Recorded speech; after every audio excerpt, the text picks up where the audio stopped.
All right, Vince. It's a pleasure having you here tonight, mate. Hopefully, we can bring a message of hope to the table. That's the main perspective in it. That's the main job we got here, to try and tell the youth and anybody else that life's not worth it. It's 100% not worth it. I think you know this and I know this, and anybody that doesn't know that should listen in and find out how shit their life can be, because that's what it's all about. All right, Vince. So thank you for being here. Absolutely, David. I want to start off with congratulations. First, can I sorry to interrupt you. First, can I say assalamu alaikum wa rahmatullahi wa barakatuh to all my brothers and sisters that are watching today. Peace to our non-Muslim friends. Welcome. Thank you for joining our live, and thank you to both of you for the invite. I'm proud to be here. Thank you for being here. Thank you for taking the time, man. It's also an honor to be up here with you guys and get to chat. I think we've got about an hour or so, right? So we'll brush over some things and go however we go, man. But I'm really interested to hear a bit more about your story. So thanks for sharing this with us. Okay, Vince, I just want to say congratulations, brother, on turning your life around. I think it's awesome because you were really in that life. You were really deep in that life, and I think it's cool that you found yourself. You're in a better place now, for sure. So that's really awesome. I just want to say congratulations on that, bro. I know it's a hard job to do, and yeah, man, like my hat goes off to you for that 100%, Vince. So, all right, we'll start off. Thank you for that. Alhamdulillah. How about we start off with we'll go back to the beginning for a bit, if you don't mind. So what was it like growing up? What were you like around the family home, in primary school, stuff like that? What was little Vince like?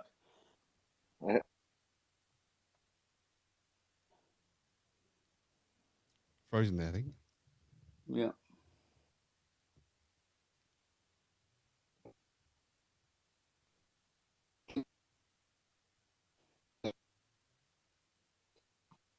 Yeah, you just froze for a second. I wonder if he swipes in and out, if it will help out.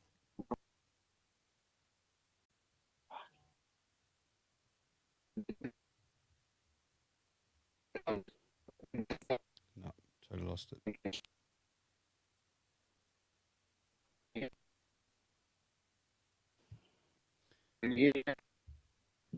Not really. Yeah, breaking up. I just got a bad connection.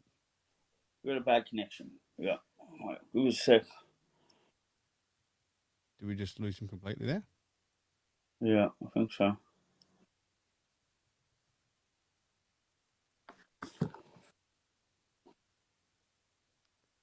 It's like peak time right now for internet, so I do notice that this time of night it kind of slows down a lot. Yeah.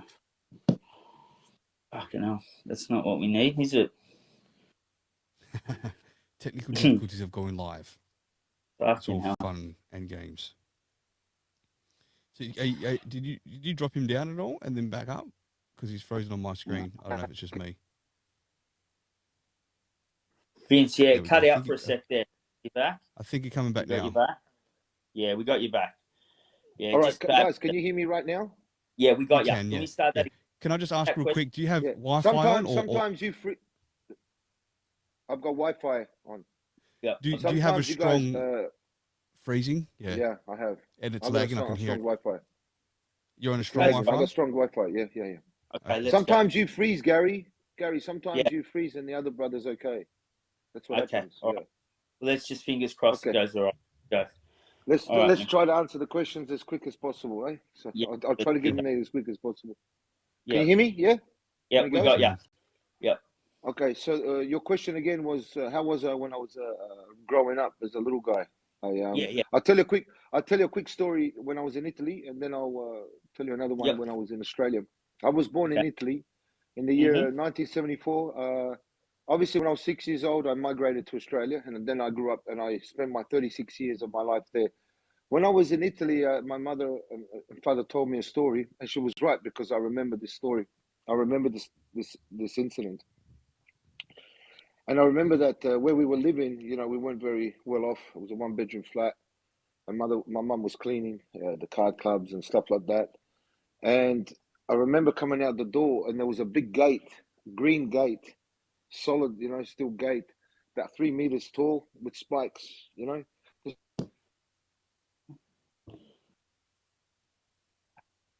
Frozen up again.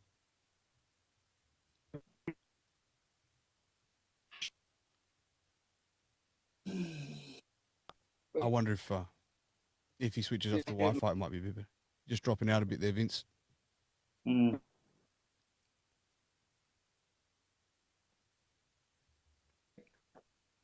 No. I reckon he should try without the Wi-Fi. No.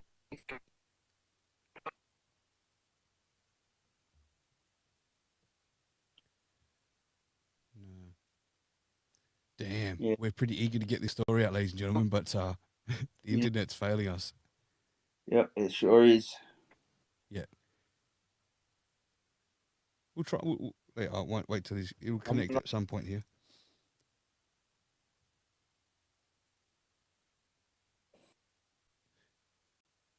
No. I don't. Just dropping in and out a little bit. Oh, Gary's dropped out there. All right, you're back. You're back. Hey, can I ask, maybe you try with the Wi-Fi off?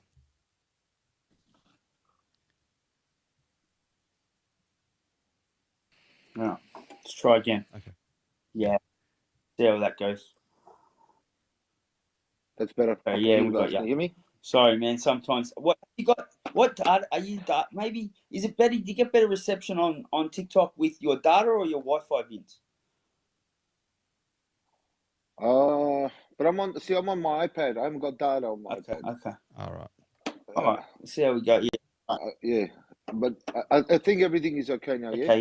Yeah. We'll see give how it a go. We'll try. Yep. All right. Cool. Okay. So when I was a kid, I was in Italy. I was 3 years old, three and a half. I remember climbing this gate that was outside my mum's 1-bedroom flat.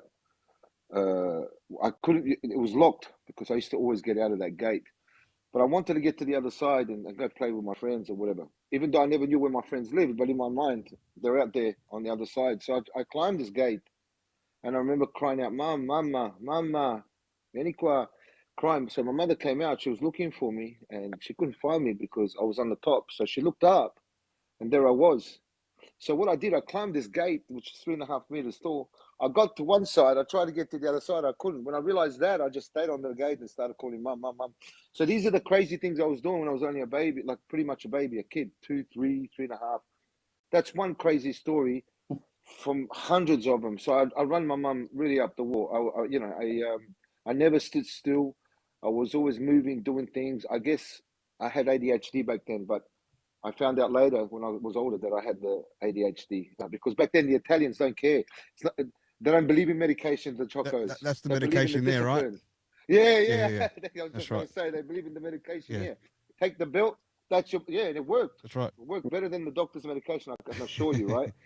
And it worked. It worked for that period, for those few hours. I could, and then you went to bed. The next day, you were back to normal. So that's one of the stories. But when we migrated to Australia, keeping in mind that I only spoke Italian, I never knew Australian language or English language, whatever you want to call it. So I came there rough in primary school. I got into a lot of fights because they were making fun of my language. I think, to be honest and to be truthful, I learned how to fight out of fear. Literally out of fear. Make no mistake about it. I had so much fear in primary school in the first year that, but I praise God, praise Allah that He gave me talent. My talent was speed.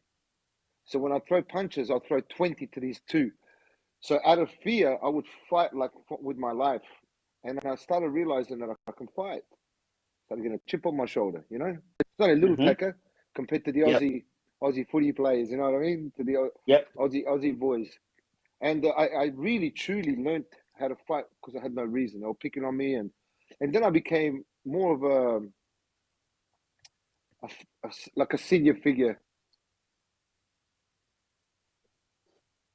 Frozen.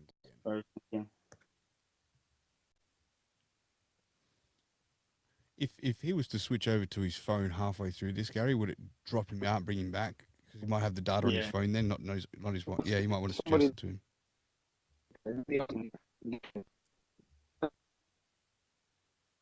Bad connection, man. Yeah. There we go.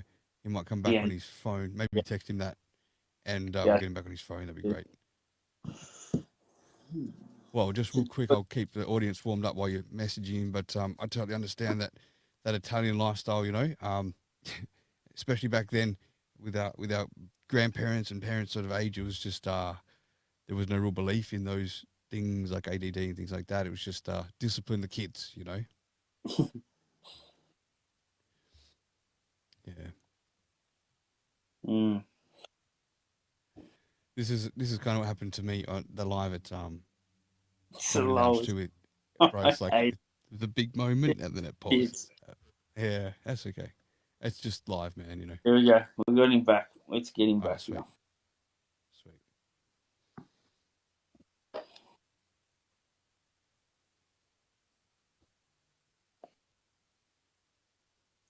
Inviting.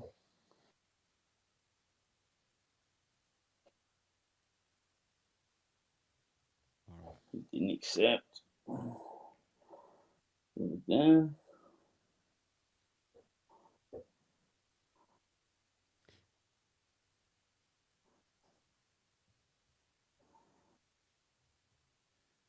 Okay. Just bear with us, folks. Vince has just got a bit of a bad internet connection, so he's dropped out. We're bringing him back up now. Hopefully this fixes it.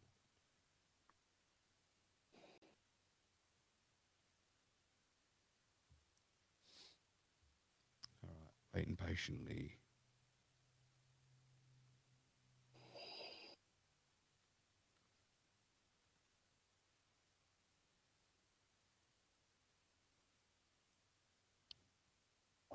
No accepting the invite.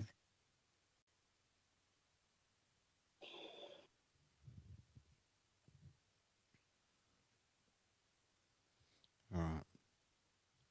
In the meantime, if anyone wants to leave a voice message on the show, go to my Instagram _Rocstedi, and you can find that in my bio, and then you can leave a voice message in the messages, and I'll be able to play it if you have any questions for anything along the way.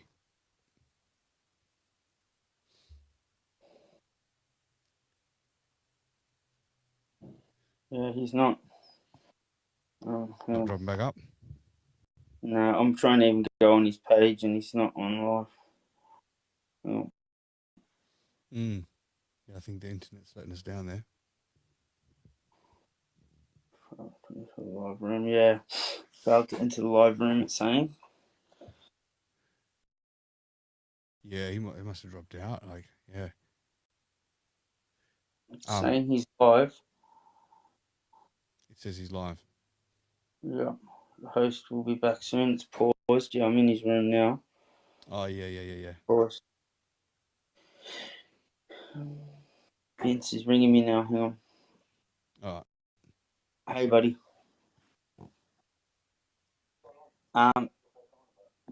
Yep, it's true. I can't find you. Hang on. I'll try and invite you. You live at the moment? All right. I'll go live. Ask him to do it from his phone. Okay. All right. Well, let's just see what we can do.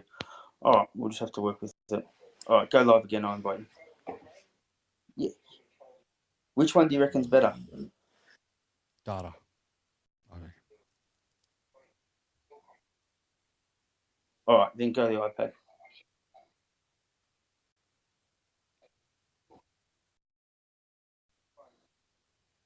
Yeah, whichever one you get a better reception, just go that one. All right, sweet ass.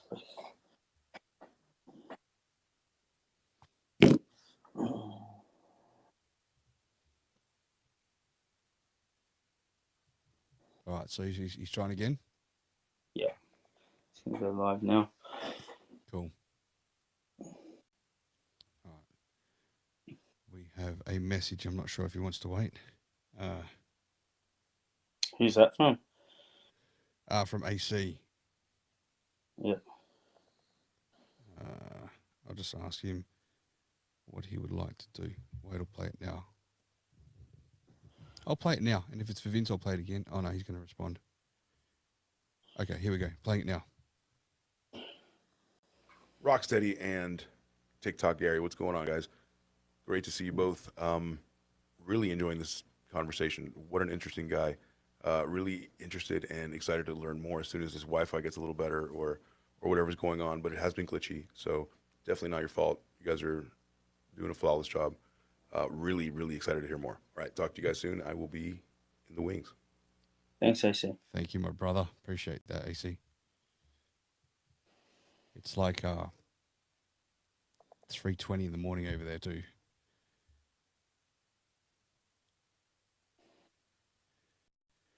All right. So just waiting for Vince to go live, man. Cool.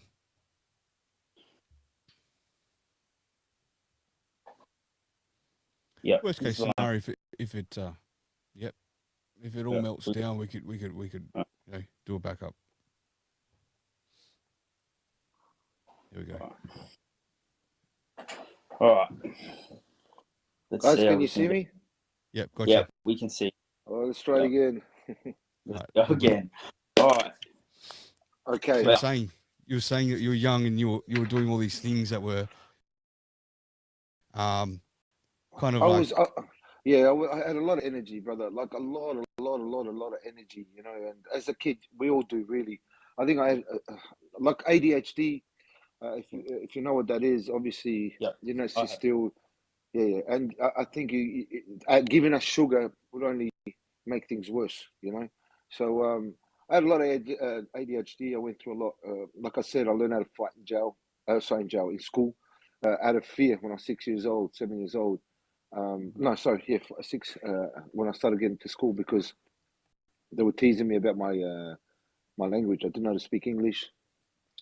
And the Aussie boys taught me bad words at the start, no good words then, you know, the F word, this and that. So, and when I used to go home after school, I used to start drama. I had a strict father, and if he was home, I'd be like this. But when he went out, you know, my mum was my best friend. She didn't mind me going in the backyard. She didn't mind me going at the front. Outside on the road, she minded, but she knew I was a kid. She just wanted me to stop doing dangerous things. But other than that, she gave me a bit of freedom, and I took advantage of that. Being my mum, you know, it is best friends. We're gonna muck, so I put her through the ranks, and I mean that. I'm not talking about weeks, a few days here, a few days, and every single day for years. You know, God bless her soul. You know, she was really a tough woman, and but you know, Australia was really. Happen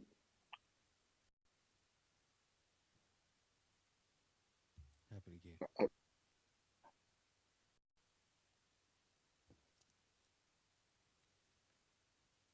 No.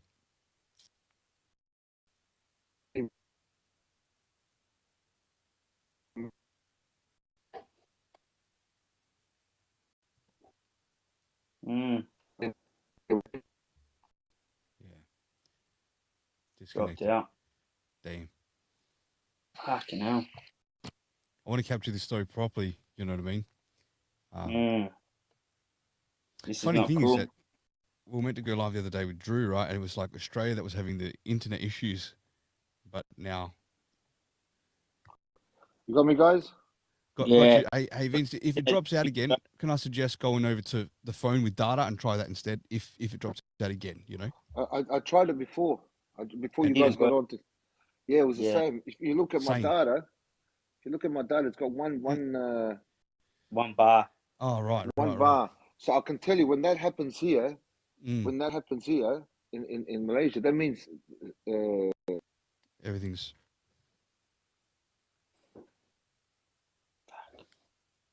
What a spew. Yeah.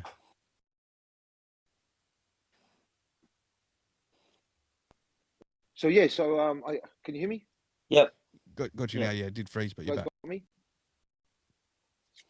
Mm-hmm. Okay, so my childhood, when I grew up, I put my mum through a lot. So as a kid, I was very active, very, you know, I was always the leader of the pack, you know. Always running amok, joking around, stuff around. So, Did you have brothers and sisters, Vince? Were you only child? I had Yeah, I was the only boy. Okay. The only son. Yeah. But I had three sisters. One, my heart was Asunta. Mm-hmm. She was she's got Down syndrome. Oh, okay. I would look out for the most. The other two, the older one, I never really got on well with. The younger one, I did. So three sisters and no brothers. Yeah. And you know the Italians, brother, how they grow up when it comes to the sisters. Yeah. Well, you know, back we got that old school mentality. Oh yeah, of course, old school mentality. No boyfriends, and you know all that sort of stuff. So I put them through a little bit of the ranks. Sure. When I was young, I think when I got arrested and sent to jail, I keep saying this to myself. I think everyone got freedom from my end, you know. Sure. So you're a bit of a troublemaker, you know. It sounds like you like to get in a bit of mischief, and as a young bloke and that, and so you're only boy, you know. Dad was strict, but mum was, you know, she was your best friend. It's not. Yeah, absolutely. Mum was my best friend. Yeah. Sorry to interrupt you, Gary. Yeah, of course. It's not that I liked to get into mischief. Yeah. I felt restricted at home because my dad was very strict, and as a kid, and with all that energy, you know, I was happy to go in the backyard and play. My father tried to block us away from that too, because he had his fruits, his plants. Look, I'm not putting any negativity blame on them. father. I can back you up there, Vince. Sorry to cut you off, mate. I know exactly where it's going, right? You got your dad that's probably a little bit more strict than what a father can be, I understand, right? But then you had a little bit more energy than what a kid might have, and the balance was out a little bit, so it just like throws it. Yeah, but it just didn't make sense. The backyard, I'm in the sure. You don't want me in the front yard. You don't want me out on the road. I get that, right? You don't want me that. You're restricting me to stay inside a house. Like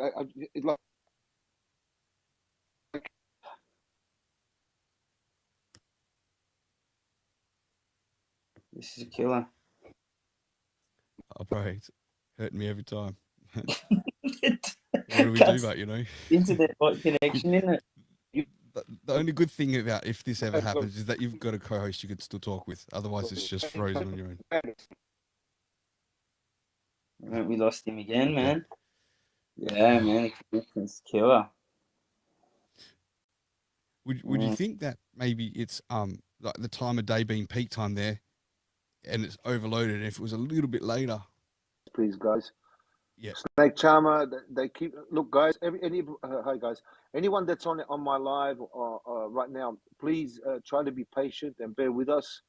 We've got some Wi-Fi problem or internet problem, whatever the case may be. Inshallah, if we have to come in and out to tell this story, we're not going to get Shaitan to beat us. We'll get the story out, guys. That's correct. Appreciate your patience. Okay, man. Patient, guys. We'll get there. It's not that I like to get in trouble. Who wants to get the belt? Trust me, I've had the belt. It's not nice. Who wants to get given authority by father? But there was so many restrictions in that home. It was just very difficult not to get in trouble. So with my character, you know what it was? As soon as my father went out the home, I had freedom, because my mum, she'll kick back as long as you don't go out on the road or the front yard, because he can see you, you know, because we had a fence, a brick fence that I used to always go into dangerous things, and I used to like to walk and run, flip. I taught myself how to flip off the fence, and if I fell on this thing, it'll graze me hard, you know. So, and I did one day. So my father will always tell me not to ever do that and blah, blah, blah, whatever. But as soon as he went out, I'd go in the backyard and run amok. You know what kids do, jump around their imaginations and things like that. But I got myself in so much trouble, I'll tell you this, that it got to a point where my father, so one day my father, my sister started crying, and not the autistic one or the Down syndrome one. She was my heart. She had license to kill in the house. You know what I mean? So I made sure nobody would touch, from the sisters, whoever, hassle her. And if they did, she had my backing, you know. But the other sisters, when they cried or something happened, even if it wasn't my fault, they fought together. My father would run to me, and he would, you know, smack me for nothing. I said, "What was that for?" So my sister would turn around and say to my dad, "It wasn't him, Dad. It was, you know, Angela." He goes, well, that's for next time. Instead of sorry and psychologically helping me emotionally, he would say it was for next time. So I took it on. But he gave me a free card. No worries. If it was for next time, I might as well get in trouble then, and then give it to me for next time. So one day the sister, well, that's it. Why not? So the sisters one day had an argument and they were crying, and my dad came up to me and he smacked me, this and that. And I said, well, now what was that one for? And my sister again, she got her breath back because she couldn't breathe because she must have fell. And you know when you're out of breath. Yep. So when her breath came to, she goes, Dad, it was Papa, it wasn't ends. And I had this tear coming down my eye. I didn't want to cry, but I had this tear down my eyes. And he didn't apologize. And I had a tear down my eye. And I thought to myself, am I worth that? Am I worth nothing? Like, all right, I'm a troublemaker. I get it. I deserve to be focused on whoever. If something happens in the house, I'm the focus. I get that. No problem. And I'll take that on the chin. I caused the issues. But in that same respect, if I didn't do it. But anyway, so my father was a bit hard. So he said one day he did that, and he goes, right, you out, go to the park, do something. And I was looking at my father. I swear I can never forget this day. You can relate to this. You're a choco. You Aussie boys can't relate to us on this one, mate. You had freedom since you were a kid. They used to make you run around with nappies in the middle of the road, and cars coming, and you guys going on the other side playing with chickens and stuff. For us, we never got that freedom, mate. So you can't relate to us, Gary. This is for the brother upstairs there. So I remember looking at him, and he took me to the front door. And I'm looking at my father, and I'm saying, and I'm looking outside. This is a trick. I go, he'll pull me by the hair and pop, right? And he goes, out. I don't want you here. Go to the park. Go with your friends. And I'm looking at him, and I'm looking at the road, and I'm starting to walk slowly to see what he was doing because I want to get out of there. Just in case he was serious, I wanted to take that chance of freedom. It's like Midnight Express. You know that movie, Midnight Express? Right. The guy that got done, he was looking at the train go past every time at midnight. That's how I felt. And that was my midnight train, So I thought, and I'm looking at it, I'm walking. Now I haven't got my back turned to him. I'm just thinking he's going to grab me by the neck, And I'm walking, I'm going outside the fence. I'm looking just a little bit over the cell, and he closed the door. I ran that street. Like if I was in the Olympics, I would have got a gold medal. I couldn't wait. I was freedom. So I got to this park all by myself. I didn't know whether to cry or laugh or smile. Like I was really, Yeah. And that's where I got my freedom. So I realized then, if I cause trouble at home, I'm gonna get kicked out of the house and end up in the park. So that trouble started becoming a consistency. I caused a little bit of trouble. How old were you, Vince? I reckon my dad gave me that freedom at 12. 12. Yeah. 12 years old. Yeah. So I did 12 years at the Midnight Express before I got out. Yeah. So yeah. So Right. so that's pretty much my childhood. And when I hit this park, that's when things changed for me. I met up with some kids. I met up with one of my I call him my cousin now. We're very, very tight. And in the Italian community, our brother can relate to this, that if you meet a friend, you won't call his mother, hi, Mrs. something. You call her auntie. We call him auntie out of respect. Yeah. So, but we grew up, started off that we wanted to fight, but we grew up being strong, even up to this point now. You'll be amazed. He just texted me about 20 minutes ago just to say hello. And we're best friends now. So, but, I grew up and I started getting into little gangs, small little packs, things like that. And that's where that was my childhood, with my the school was my freedom, except for at the start I had to fight out of fear because they were picking on me, and I did well. I made a little name for myself, so I wasn't getting picked on anymore.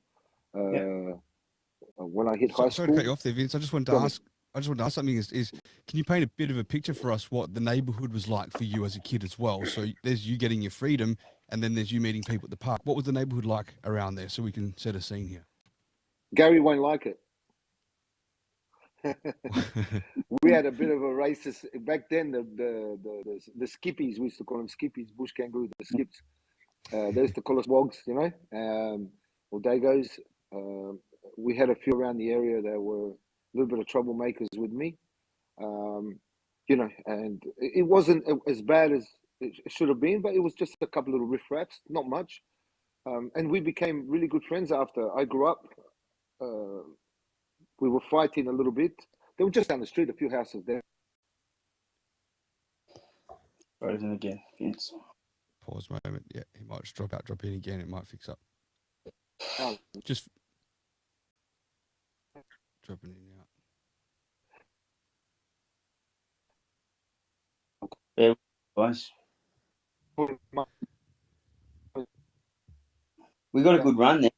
10 minutes. It was. I was thinking we might pass it, and we might almost be past it too, even if it drops out this time and comes back. Yeah. Just for the record, Gary, I don't care that you're Skippy the Bush Kangaroo. I still love you, mate. I do. It's funny, me and actually spoke about this the other day.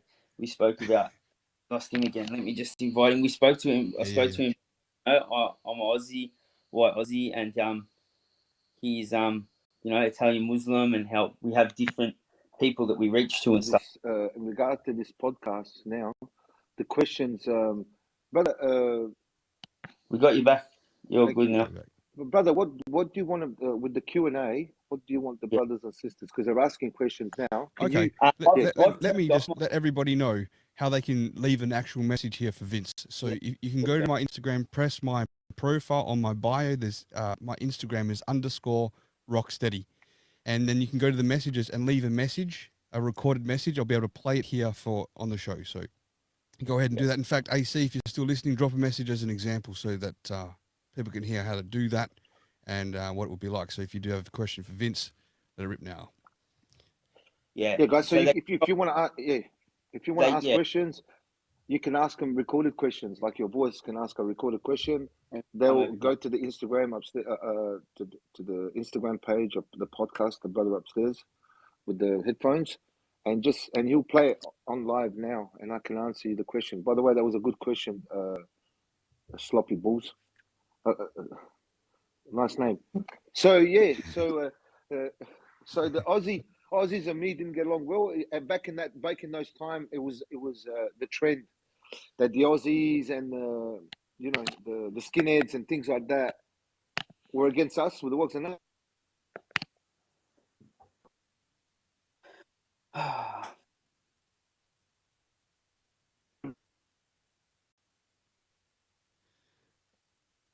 It's amazing the world of technology that connects us and disconnects us.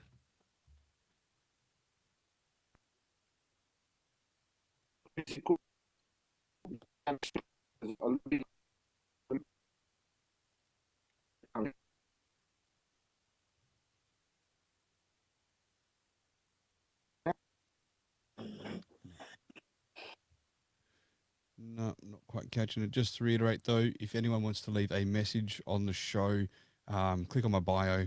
You'll see my Instagram _Rocstedi, and you can leave a voice recorded message there in messages, and I'll play it here for you on the show. All right. So I suppose now we're dealing with the difficulties. We got you again. So let's just try and deal with it. We'll try and get the best questions out as quick as possible. Ask me the hard questions, guys. Let's go before this internet drives us crazy. Yes, on you, my brother. Thank you. Thanks for your patience, guys. All right. So what I know myself, what led me to a life of crime. A lot of people have the same answer, but I'm very interested in this. Is what do you think was your defining factor in obviously a little ganged up out the house, like to run amok and that, but what was it? I would say myself, money. But is that what drove you down the life of organised crime? Was it money? Greed? No. Okay. No. Yep. Not at all. Yep. My friends, my ex-friends, my enemies, my business partners, my criminal organization, whoever was involved with me can vouch for me. Yeah. I was never, ever, ever interested in hanging on to money or my focus or my greed, ever. Really? They can vouch for that. Yeah. If I went to the restaurant, no one will pay. Yeah. No, brotherhood attracted me. I was a lonely boy, a lonely child at home. I only had 3 sisters. I longed, my heart longed, my soul longed for brotherhood, for that love, for that brotherhood, to grow up. Remember, I came from Australia. I came from Italy to Australia I never had any brothers to back me up. I had to fight. I told you, I learned how to fight out of fear. I had no one backing me up. No one. I had to earn my respect in primary school, and I did, from the Croatians, the Serbians, the Italians, the Greeks, because I was a wog, and then they saw me that I was feisty, and I stood up for myself, and they took me in year 6, year 7, year 5. I started hanging around with them, but I never had brothers where I could go home and talk to them. I had sisters. They were playing with dolls. What do you want me to do? Sit down and play with dolls? You get what I mean? Like, I never had that. So I really, as God is my witness, I'm in this. And if people didn't know this, they'll know that now. I was attracted to that life solely to be part of a brotherhood and to show them that I would do anything to give my life for that, you know, and not at that young age, but as I progress, I would give my life for that, because coming from an Italian family, the stigmata of the mafia, it didn't start at 16, at 17. For us, it started at 5, 6, 7, 8, 9, 10. We the kid's brain is like a sponge. Get what I mean? It's like a sponge. So it would absorb things, and we would look at our families. We'll look at movies. Your father would talk about some stories. The uncles would talk about some stories. They wear their little rings on their pinkies, their jackets over their shoulders with their ties. And I would look at the movies, and I would look at my uncles and my fathers, and I was in awe. So we started at a young age having that sort of ideology, understanding. So mine was brotherhood. I needed a brother in my life. I don't know, psychologically, mentally, emotionally, now what that means. If I was sitting down with a psychiatrist, maybe she'll say, yeah, that's why you went through those things. I don't know. But for me, I longed for a brother, That's very interesting. Can I just sorry, we got three messages dropped in that time. Yep. 2 from the US and 1 from Australia. So here we go. So we've got AC from the US. Hey boys. Yeah, absolutely. I'll leave a message. Again, if you get to hear this, Vince, absolutely really interested in your story. I mean, just, you know, the hardships going up and, you know, what you had to face, adversity. Amazing how you turned your life around. I mean, so far, I'm sure there's a lot more to learn, but just incredible. I did want to ask, I always wonder things like this. When was that first fight where you felt like you just, I mean, you were just well ahead of the person, where you just really beat them? Yes, the very, very first fight. Brother, thank you for the question. Much love to you guys in America, and thank you for your respect and kindness. I appreciate that. My first fight, as memory, and I have to say this, even though I knew I had it over him, and it excited me, it really did. I think on a level of emotional intellect, I realized that at that point, I felt it. So this is the time, and it was out of fear, sheer out of fear. I remember I was in grade 5. Grade 5. Grade 5. I was in grade About 5. 10 years old. And I remember, about 10 years old. I was in grade 5, and I remember the brother's name, and I'll say this out loud. I hope he sees. I want to give him my props. Adam Kellogg's in Australia. Tall guy, tall Aussie boy, man. Adam Aussie Kellogg's, boy, man. Kellogg's. He's probably in his Tiranas now. Full. His name is Kellogg's, I swear to God. Mate, it doesn't get more Australian than that. Much love. This is not putting you down. Yeah. You remember the Kellogg's cornflakes? Not putting you down, Adam. Much love. If you hear this, much respect to you. But he was very, very tall. I was very short. And I remember him picking on me. And I saw how big he was, how tall he was. I had a fight before that, but this was my main fight that opened the eyes to Just to build the suspense, ladies and gentlemen, it's pausing right there. And guys, we've got a couple more messages. When Vince kicks back in and finishes this story, we'll get to them as well. So just be patient. Thanks to Sarah and Lauren. Guys, can you hear me? Yeah, we're back. Gotcha. Okay. Yep. I'll do this more often. Try to wait. Yeah, no problem. So he was very, very tall. I was very short. Very, very tall, man. Like I was, he was a tall boy, and still now is very tall. Adam Kellogg's, much respect. But I remember, like I told you before, I know God gave me blessing of speed, talent, like fast. I'd give somebody 20 punches and give him a fat lip. There was no power, right? Until I grew up, I learned the power. So I remember this fight. I was in primary school between two buildings. It was lunchtime. He picked up me. He went to go for me. He swung. I ducked. First time I ever ducked a punch. And that's when I threw what you call ape hangers. You know the ape hangers? Remember we call them ape hangers? So instead of my arms being restricted, like this, you know, I'll throw so many punches. And when I hit him so many times in the face, I saw the look on his face. It was shocked. I said, he said something bloody good, that's for sure. I think it's going to clear up. I hope. It's getting better. It's definitely getting better than before. Yep, we got you back. And okay, you said so you hit him, part, and you said. Which part did you hear? Was the last part? Tell me quick. So you said you hit him, and then you said, and then you paused. Yeah. So I hit him fast, and I mean fast. Imagine the fear. It was so fast, and I hit him in the face, and he sort of like shocked. He looked at me like he couldn't believe that I could push that. And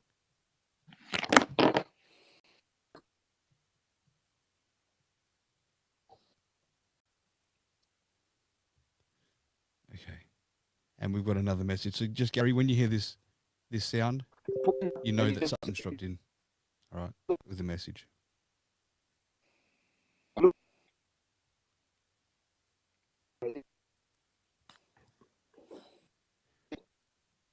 No, it's slow down a little bit.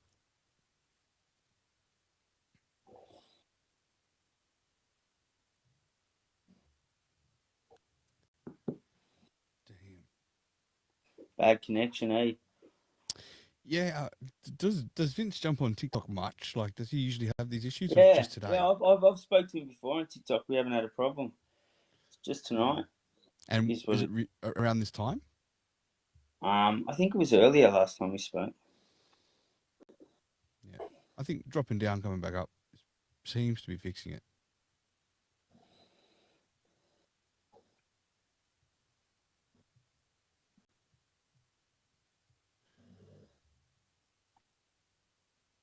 Thanks for your patience, guys. So we've just let you know that once he's done this story, we've got a message from Lauren, we've got a message from Sarah Jane Winters, and we've got a message from the King. So we'll get to them.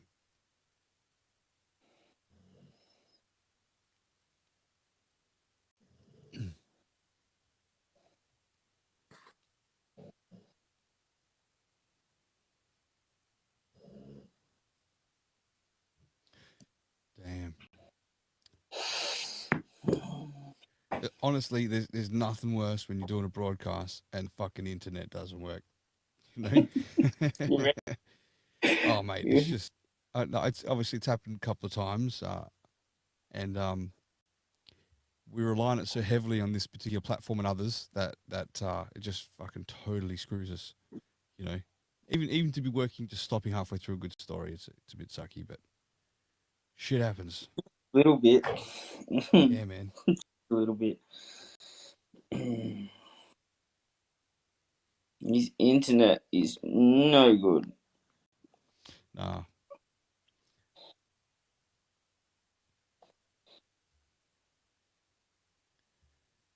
Thank you for the roses there, Lauren. What's this? Right.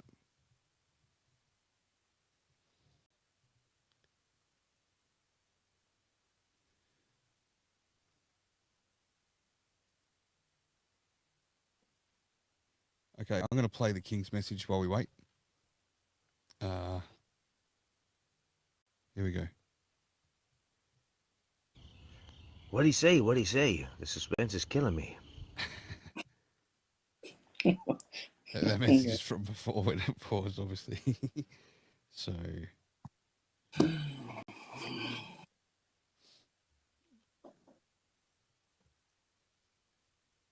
because of this, we've got to have a round two somewhere here, mate. Yeah. Yeah, I think so. That's what I've been thinking for the last 10 minutes. Yeah, I think we should chat out a little bit, but then we'll get a better deep dive. It should clear itself up. That's what we're only just getting.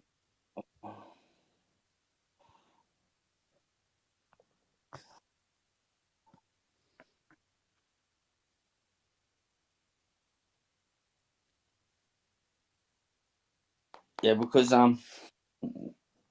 yeah, he's not online now. He's not online now. Yeah. Okay. All right. Well. But it's because starting again, you know. Yeah, that's right. That's right.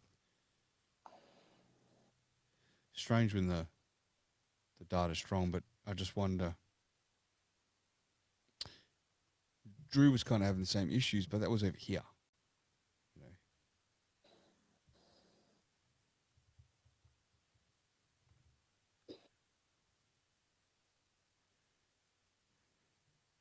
know. All right, he's back. Okay, hang on. Okay. Crystal made a suggestion to just call him on the phone and have him on a phone call and speaker. Yeah. Okay. Vince. Yeah. Okay. He's Guys, can you hear me now? Yeah, it's okay, brother. It's Gotcha, okay. Don't stress. It is what it is. This is the wild, wild west of live interviews. You know, that's what happens sometimes. I mean, you're all the way over in Malaysia. On that note, why we've got some reception? Why are you in Malaysia? I think that's a top question. Like, do you have to be there? No, I can be anywhere I want in the world except Australia. Okay, I'm so not. Yeah, okay. I'm just deported.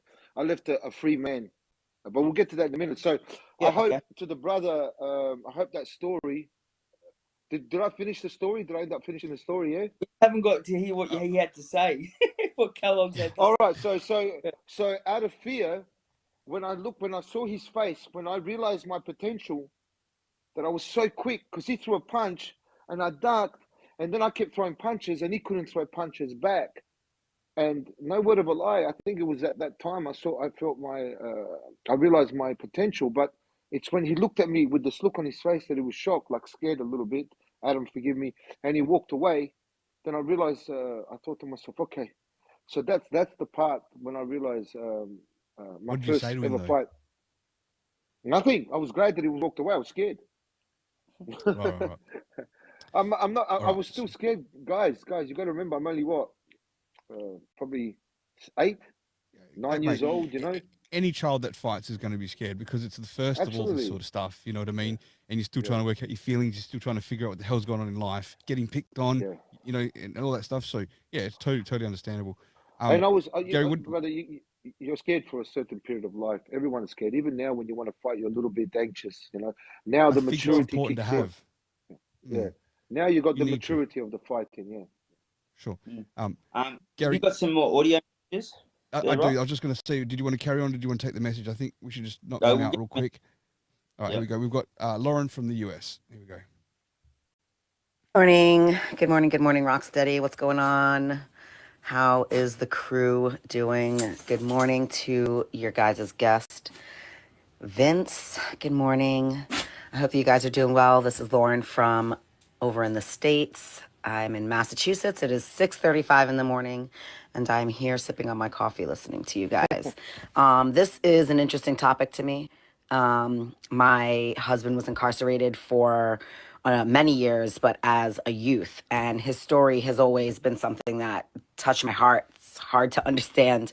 And being the daughter of a New York City police officer, I've been around law enforcement and that type of stuff my entire life.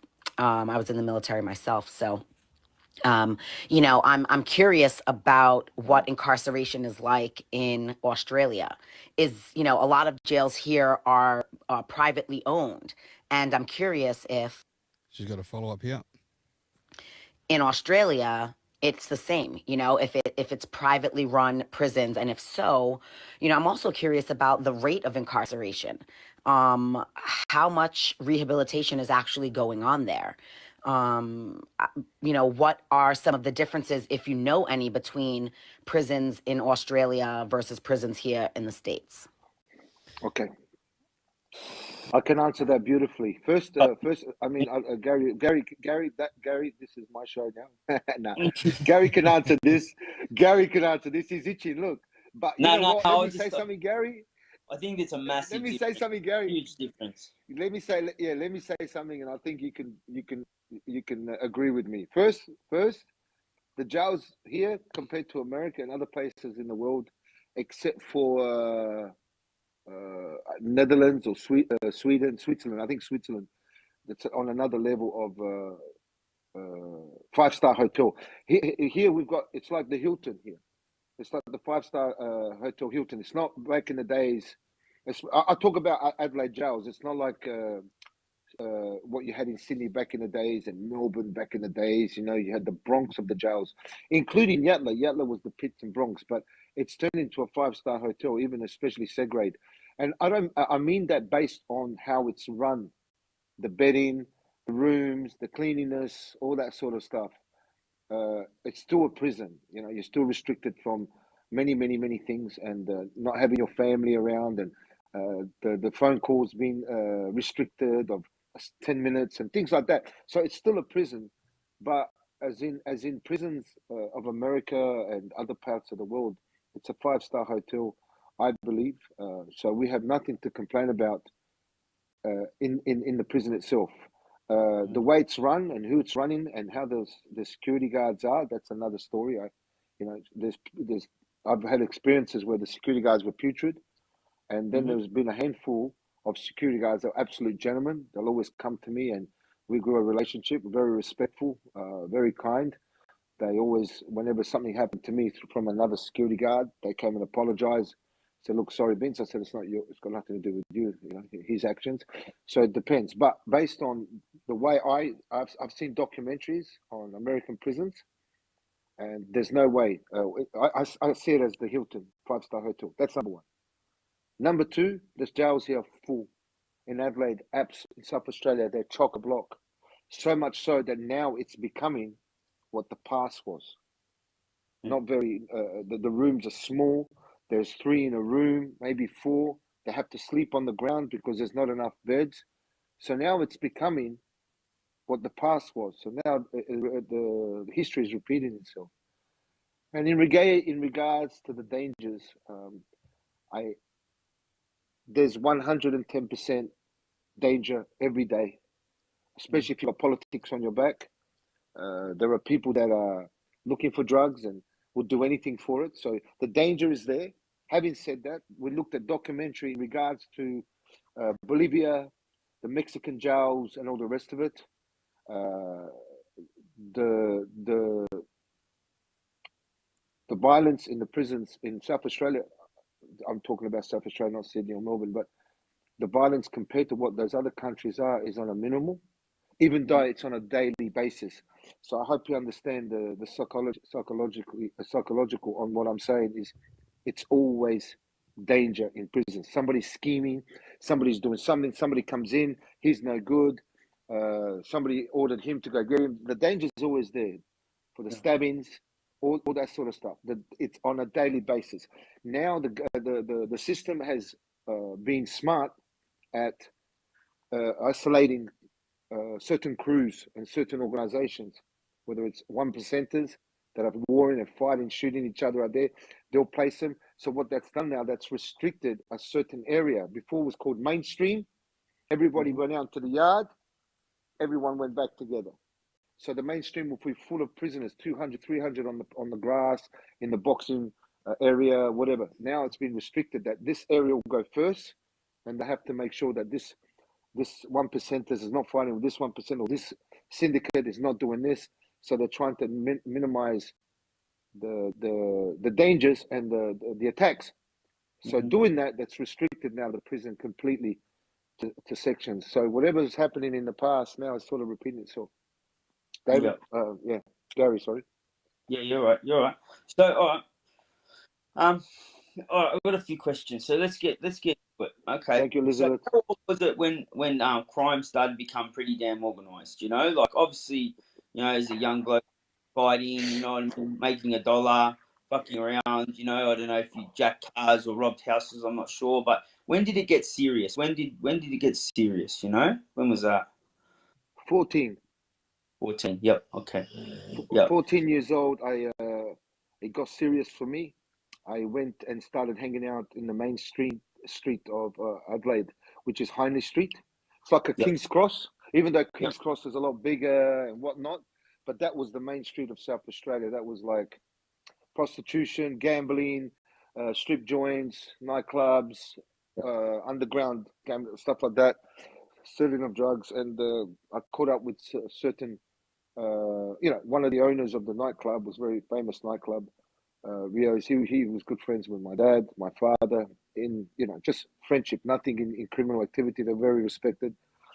So he recognized me. I grew up a friendship with him, and I have to say this without sounding too like up myself.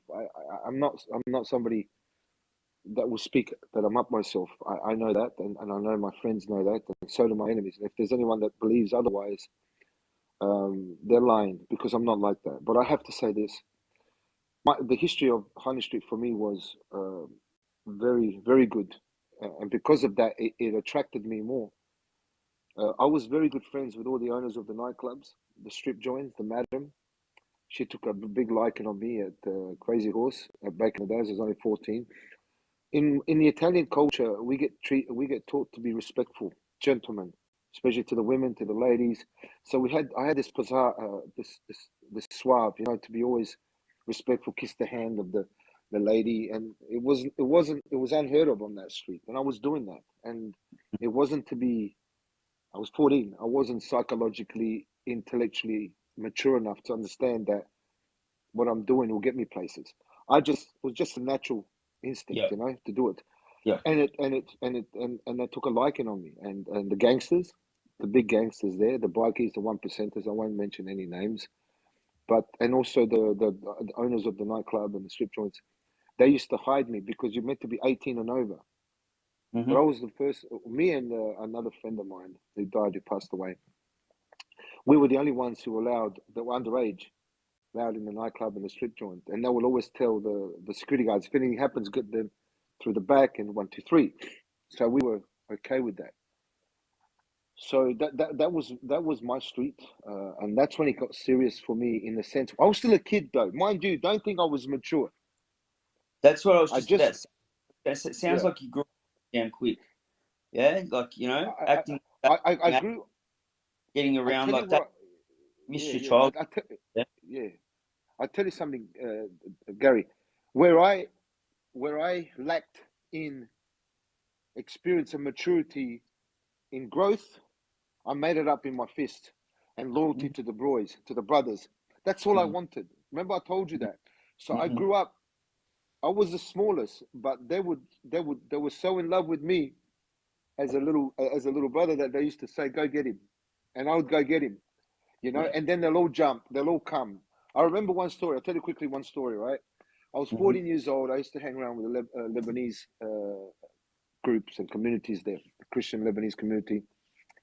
I was very fond of them, and they were very fond of me, and they pretty much were the main known people on the street and stuff like that. So I was hanging around with all the Lebanese crew and the boys, and we were having fun. We just wanted to. I was 14, mind you, 14, 15 at best, and we were kicking back. We loved fighting.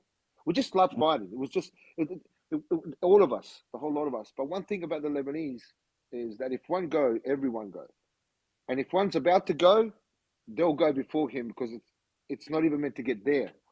He's one of ours. Don't even, it was like that. So there was this big rugby team that was walking through High Street. Big boys, bro.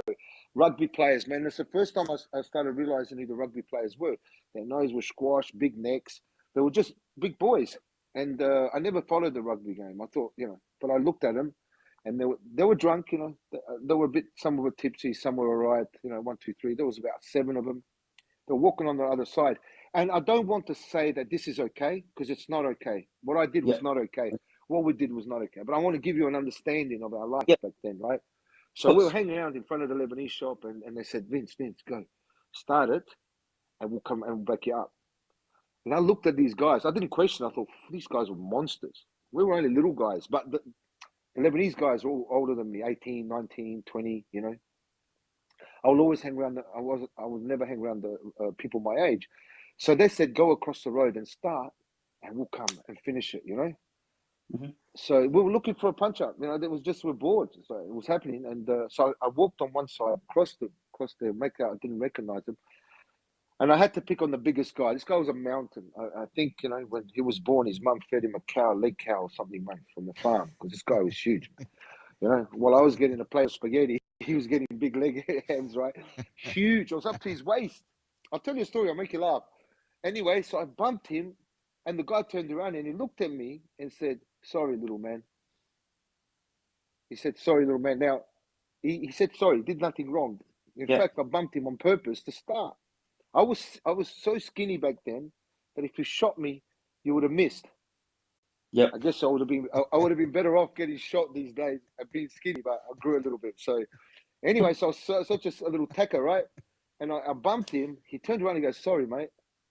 And I looked at him and said, "What'd you say?" "Sorry." So I went to swing, and it's like a little fly that jumped on him.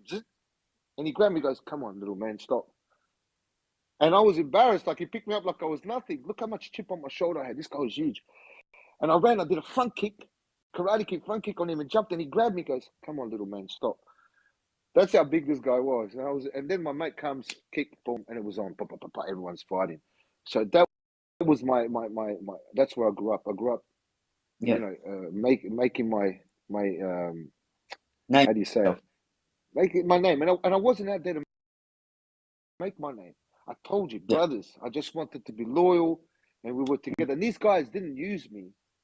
These guys protected me. They wouldn't let anybody touch me. I was their little brother. But you know, things like this will happen from time to time. Yeah, for sure. Okay, so let's get down to the fucking nitty gritty. How many years jail or up have you done, Vince? I know it's a few. It's over 10, isn't it? 11 and a half. 11 and a half. That number is automatically an instinctive to tell you. I remember everything precisely. 11 and a half years. And your biggest sentence? 6.5 years on the bottom. Sorry, sorry, forgive me. It was 11 and a half, 11 years, 2 months on top, right? Oh. With 9.6 on the bottom, 9.6 on the bottom. I ended up winning my appeal, and it got to 6.5 on the bottom straight. But then from that 6.5, I did in and out of parole. Yeah. You know, 3 months, 4 months, 3 months, close by, and it ended up being 11 and a half years of my life. Okay. So how old are you now? Sentencing. How old are you now, buddy? I'm 47 at the moment, yeah. 47, yep. Alhamdulillah, yeah. And so did you do much juvie? Any juvie or just adults? Yeah, I did. I'll tell you a quick story. I did juvie. I had some fights in Harney Street when I was 14. Yep. And the coppers arrested me. But because back in those days, right, it's not like now. Back in those days, you're underage. So the cops have to bring you to your home. They can't book you. Yeah. I mean, they can charge you. They can get your details and down, but they can't keep you in the cell. Get what I mean? Yep. You go there, get charged, you book for assault, but then they'll put you back in the car and take you home. Right? Yeah. So, anyway, it got too far. I got too many assaults. And the judge goes, right, you're going to spend 15 days in juvie. I remember, and I tell you, you think that the adults are violent. Right, juvie boys, man, far out, man. They're very, very, very, very violent. You can't play soccer in there. More to prove. Yeah, I can imagine. Very, very, very mature, especially the Aborigines. Very mature for their age in regards to... I would say it's not as dangerous as adults prison, but it's just as scary. Because as a young kid, you can be attacked at any day, like on the daily. You know, like don't be surprised if someone wants to fight you 3 times in a day. And when you're 12, 13, 14, that's just as scary as falling out for an adult in prison and we might get into a knife fight. It's just as scary, you know, like you absolutely every second. Yeah. Well, I'll tell you where it was. It wasn't as scary as the main jail with stabbings and that. But I'll tell you where it was I'll tell you where it became worse. And they were very violent when you were playing indoor soccer.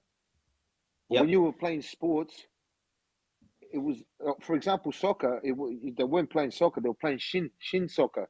If you had the ball next to you, they'll just kick you so hard to take you out. It was very violent when it came to the sports. Yeah, very, very violent. And it was you looked at them. They didn't look like kids.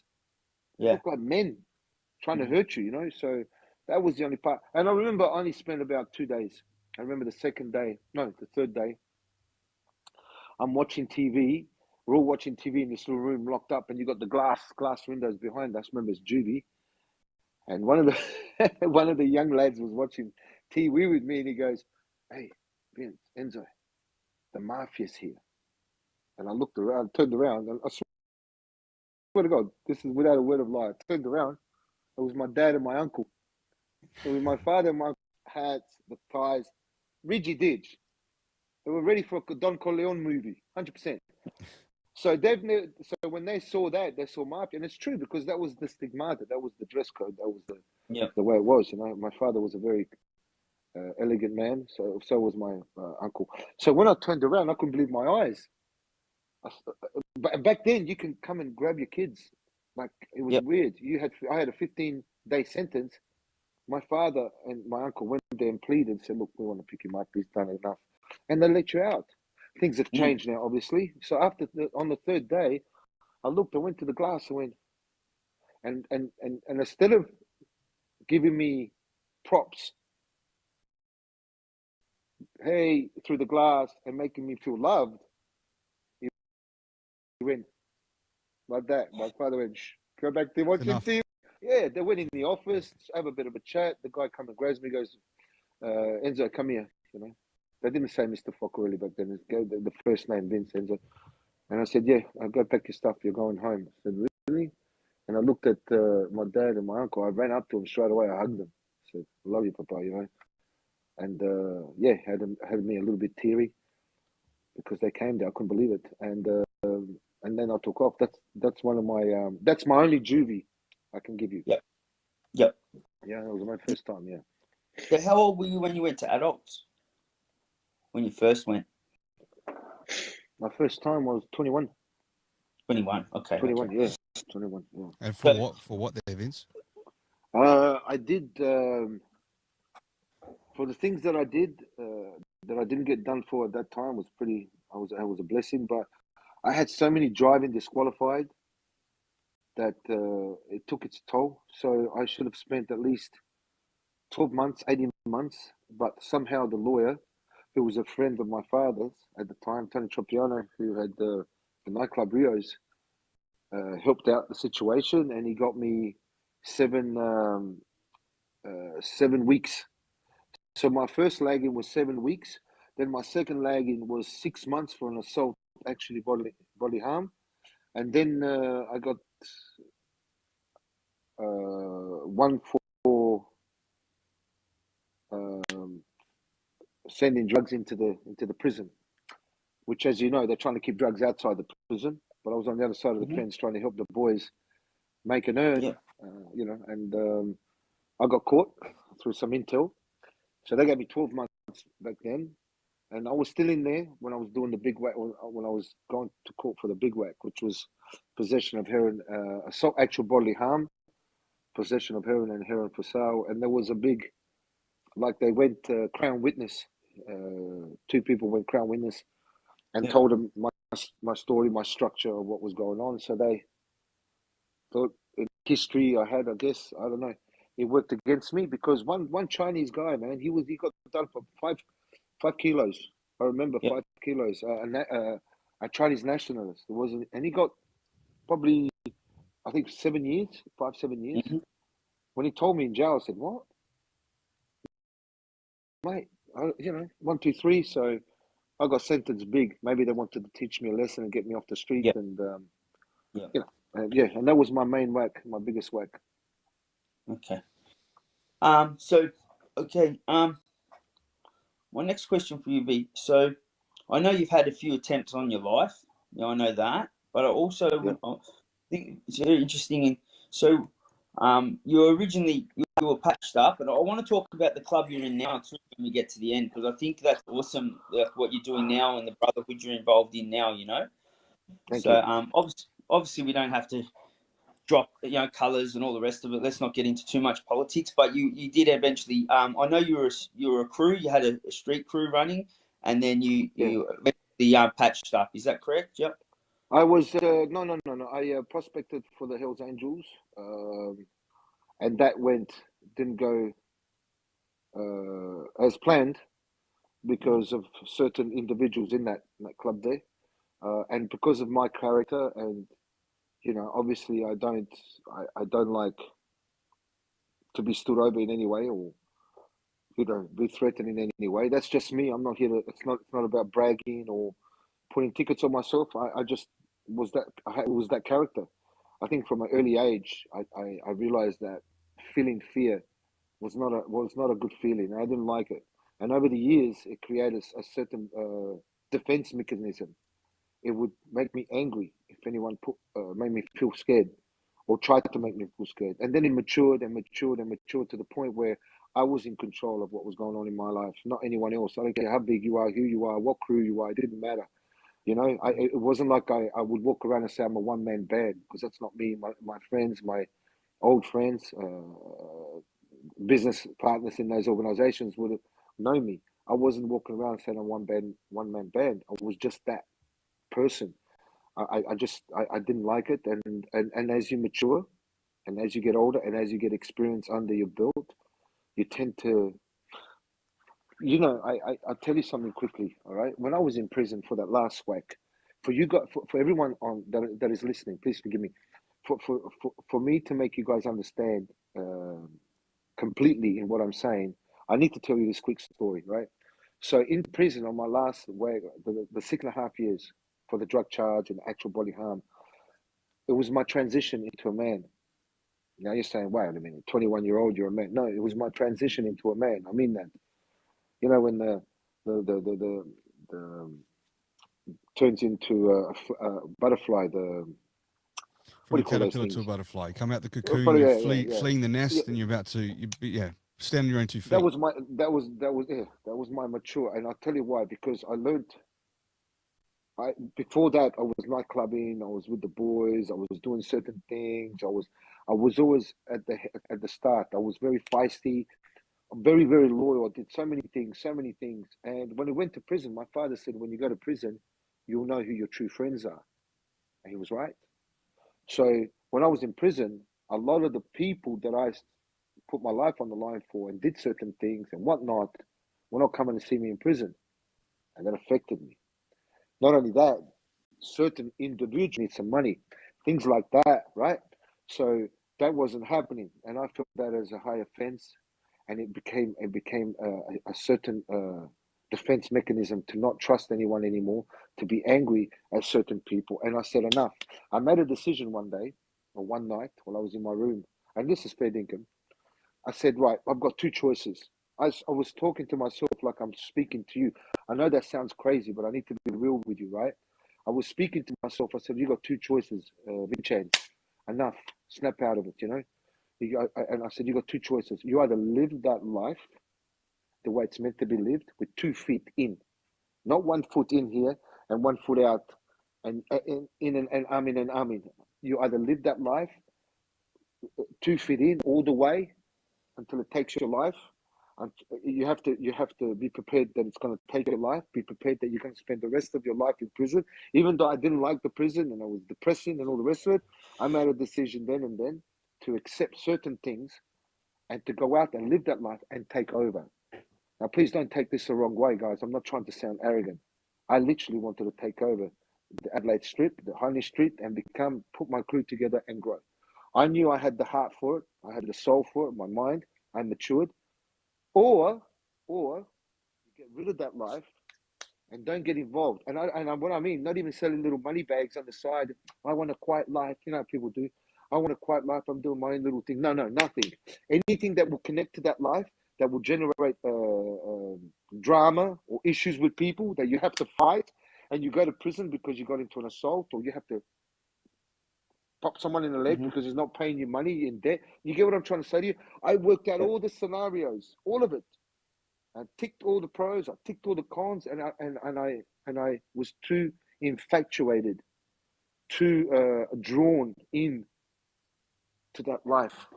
And the reason why is because I was good at it.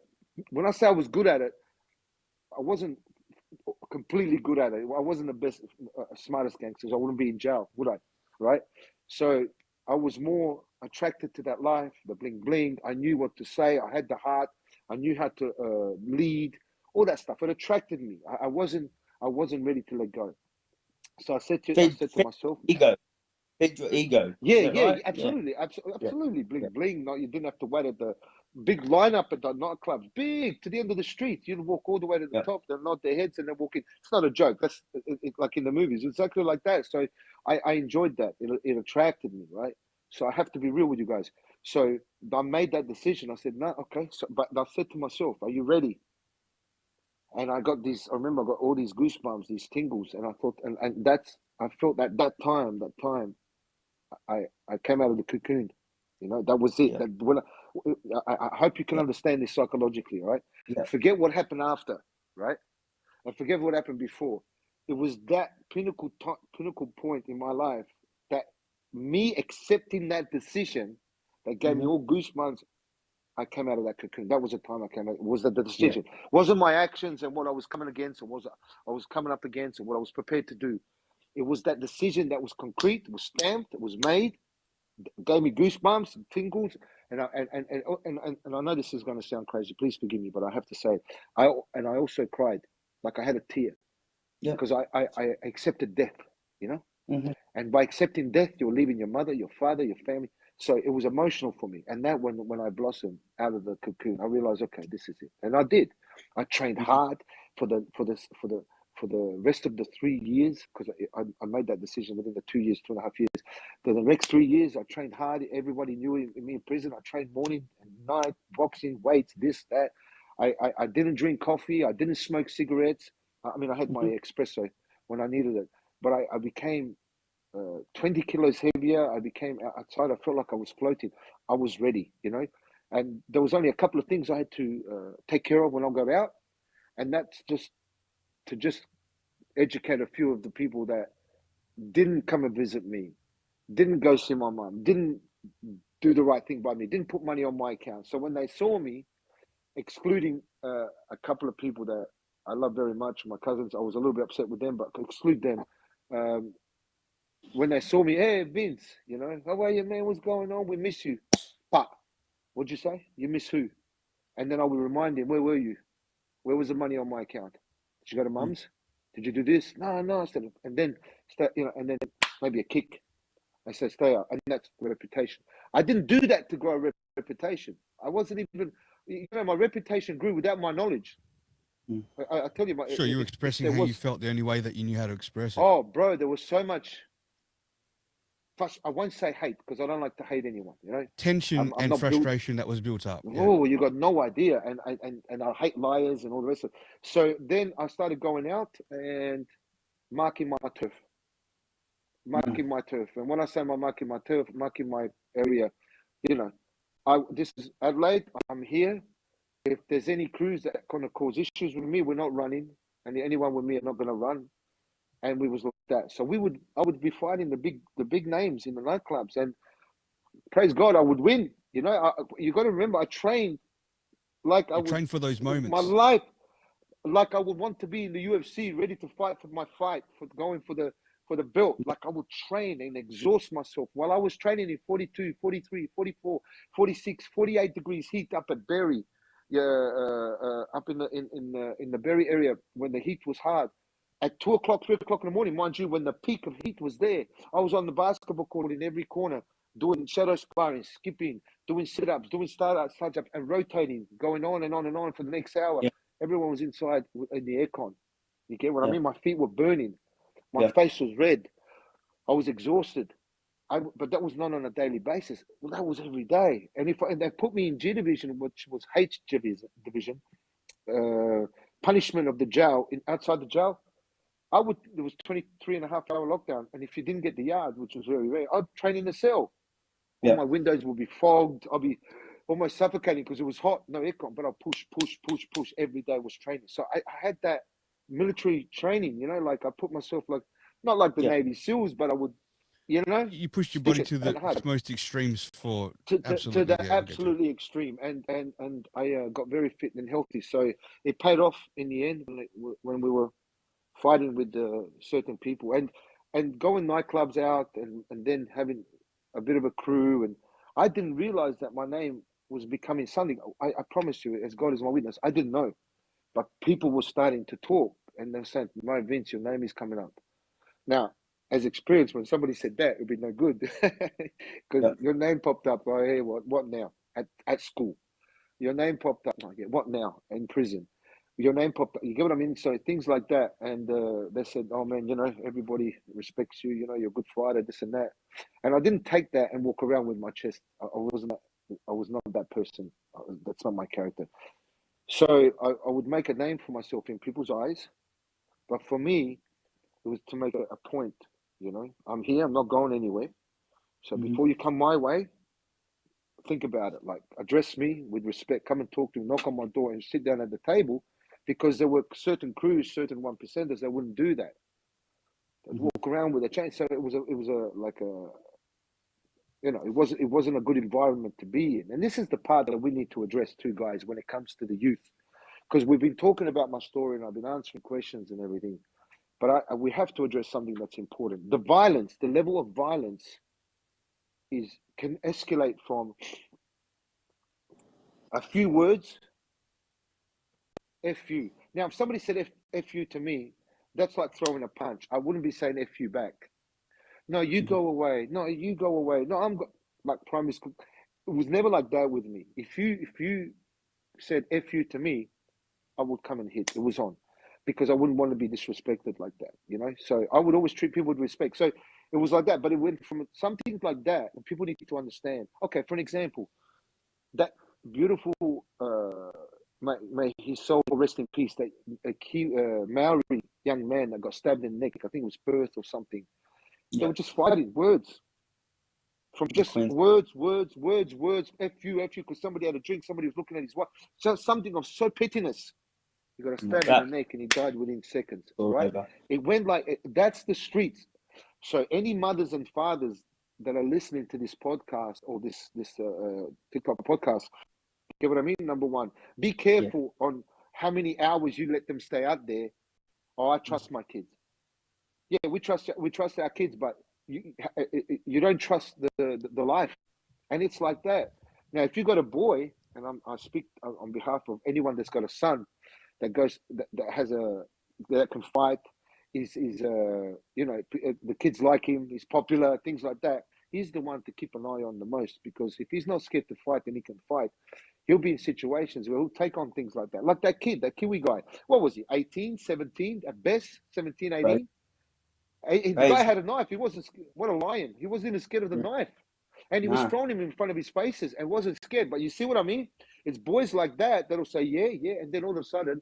But then you got things in my life. There was guns. Yeah. And there was many times where guns were popped out, and you know, I remember a crew popping out 3 guns at me when I came down the nightclub. I took a swing at one. They were surrounding one of our guys from our crew. I won't mention names on this one. We'll leave it. Yeah. And I went down. I hit him on the chin, and they all clocked back. It was clocked back in front of everyone. And I remember I was the head of security at the nightclub at that point, and I had a walkie-talkie. Now, when there was 5 of them. 3 of them popped up their guns. It was facing at me. Now, it was just a trick. I was dead. There was no issue. I mean, it's up to Allah, but Allah saved my life again. But instead of saying, whoa, than anyone else, normal people would do in that situation, I got angry. Like I told you, remember, as you grow older, it matures. It locks into that self-messing. It's an instinct now. So what I saw when I saw the guns, I saw them making my wife a widow, my kids fatherless, my mum sonless. That was the thoughts I was getting in seconds. Rush back like this. I thought, what? You have no regard of who I'm with, my family. So instead of making it about me, I saw them disrespect my family, and that it made it more worse. I said, you want to disrespect my family? You want to kill me and make them go through these emotions? And my shield, my defense mechanism came up, and there was no fear in it anymore. I threw my walkie-talkie at them, and I chased them as far as I could. And somebody called Vince, and they went back with their guns. They turned around and they ran down the road, the main road. And this is all caught on TV too, so on our videos. And I went back and people said, "You're crazy, this and that." I said, "Leave me alone." So I went inside, washed my face in the toilet, put my walkie-talkie. Sorry, got another one that was broken. Got the walkie-talkie, put it on me, and started the thing. And people saw that and said, "Wow." I understand why people said, "Wow, this guy was chasing guys with guns." And the guys who were holding the guns were a big crew. Big crew. Yeah. That's pretty fucking hardcore, man. Like, I'm gonna step in and say, like, there's not that many people that stand up to guns. You know what I mean? So, like, of course, that's creating a name for you, and you're trying to do that life. And one thing I've noticed with a lot of guys that turn their lives around with, like, you boys and other boys, right, is that all of you with whatever you'd put your mind to would do it to the best of your ability. You would all go out and do that life at the best of your ability. You do everything you could, whether it was dealing drugs, whether it was fighting, whether it was whatever, right?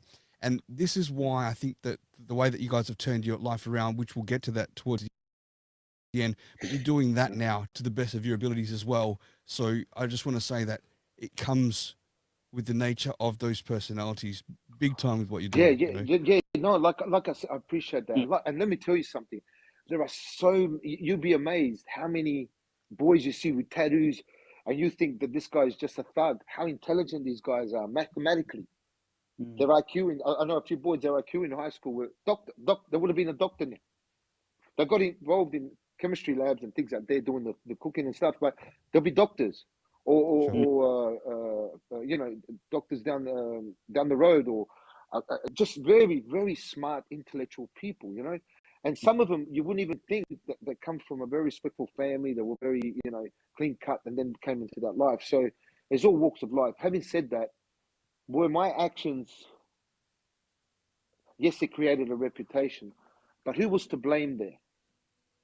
Them throwing the gun at me, if they shot me and dead, and my mother wouldn't have their son, or my wife wouldn't have their husband, or the kids wouldn't have their father. Was it their fault if I got killed, or would it have been my fault?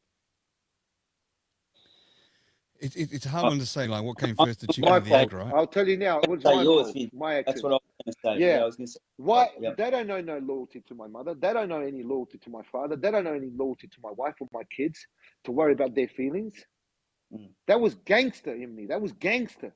I couldn't take that out. That was gangster in me. Yeah, you want to play it like this, but it was my fault. It was my responsibility to look after the well-being of my mother, my father, my sisters, my wife, my kids. So if something happened to me, it was my fault, and everything I did was my decisions. So it reflected on me. I didn't know that then, because I only knew that life, and I wanted that life so bad that to be in that life, you have to be a certain way. I couldn't be in any other way in that life. It just wouldn't make sense to me. I couldn't talk the rah, rah, rah, blah, blah, blah. And then when shit hit the fan, hey, I couldn't do that. It wasn't me, especially in that environment of life. It's like a lion in the middle of a jungle and the jackals are coming, and he sits there and gets eaten. But then he roars like a lion to show the kingdom that he's a king, he's strong and tough. It doesn't make any sense. And there are gangsters out there that walk the talk with chains and this and that, and take people's life for granted, and all the rest of them make threats because they've got a crew. And then when they're on their own and somebody goes up to them and goes, "Hey, you remember?" "No, bro, it's all right. I want any trouble." Make up some bullshit story that, "Oh, I thought you were somebody." You get what I'm trying to say? There was a lot of people like that, but that's too late. Yeah. So to make people aware of this, if there are people that want to be a lord in that life, if they are attracted to that life, we understand. If they're if it's luring to them because of the bling bling, we understand. We feel for you, especially to the youth. I want to make this very clear to all the mothers and all the fathers around the world, starting from our beloved brothers and sisters that were on the asking questions from America through Canada all the way down to this side of the world. I want to make it very clear that the Sahabas 99, we were put together. We don't blame the youth. We have to blame. There's so many distractions around them. It's hard for them. They want to fit in. They got peer pressure for girlfriend. Hey, you tell me one person on this group chat that when they were young, they had when they were at school, they had a girl that they didn't like, and were affected by that. And if that girl gave her a little bit of time, what did it make him feel? We all go through that. We went through that. Do you remember those days where the girl would be, you got a new haircut, new clothes, start spraying, you started walking a little bit, and the same with the girl with the boy. they've got that now, and 10 times worse with all the fashion, with all the clothes, with everything that's going around there. And I'll tell you two things, and I'll say this with absolute conviction on this podcast. And if people don't agree with me, I can't help you. This is my opinion. I've analyzed it. I've done some profiling. I've come to this conclusion, and this is the reason why we put Sahabas together. And not only that, we've also started to see that this is a fact. The two most fashionable things, and to our non-Muslim brothers and sisters, please forgive me. I'm not saying this because we're trying to big note. This is chaotic. Our life is chaotic. I'm saying this because it's not a good thing. So if you guys hear me, what I'm about to say now, please don't take it out of context. Understand, come into my psychological understanding why the youth are the way they are. Especially our community, we're losing them in the hundreds. The girls are taking off the hijab, committing zina, having sexual intercourse. Excuse my punt.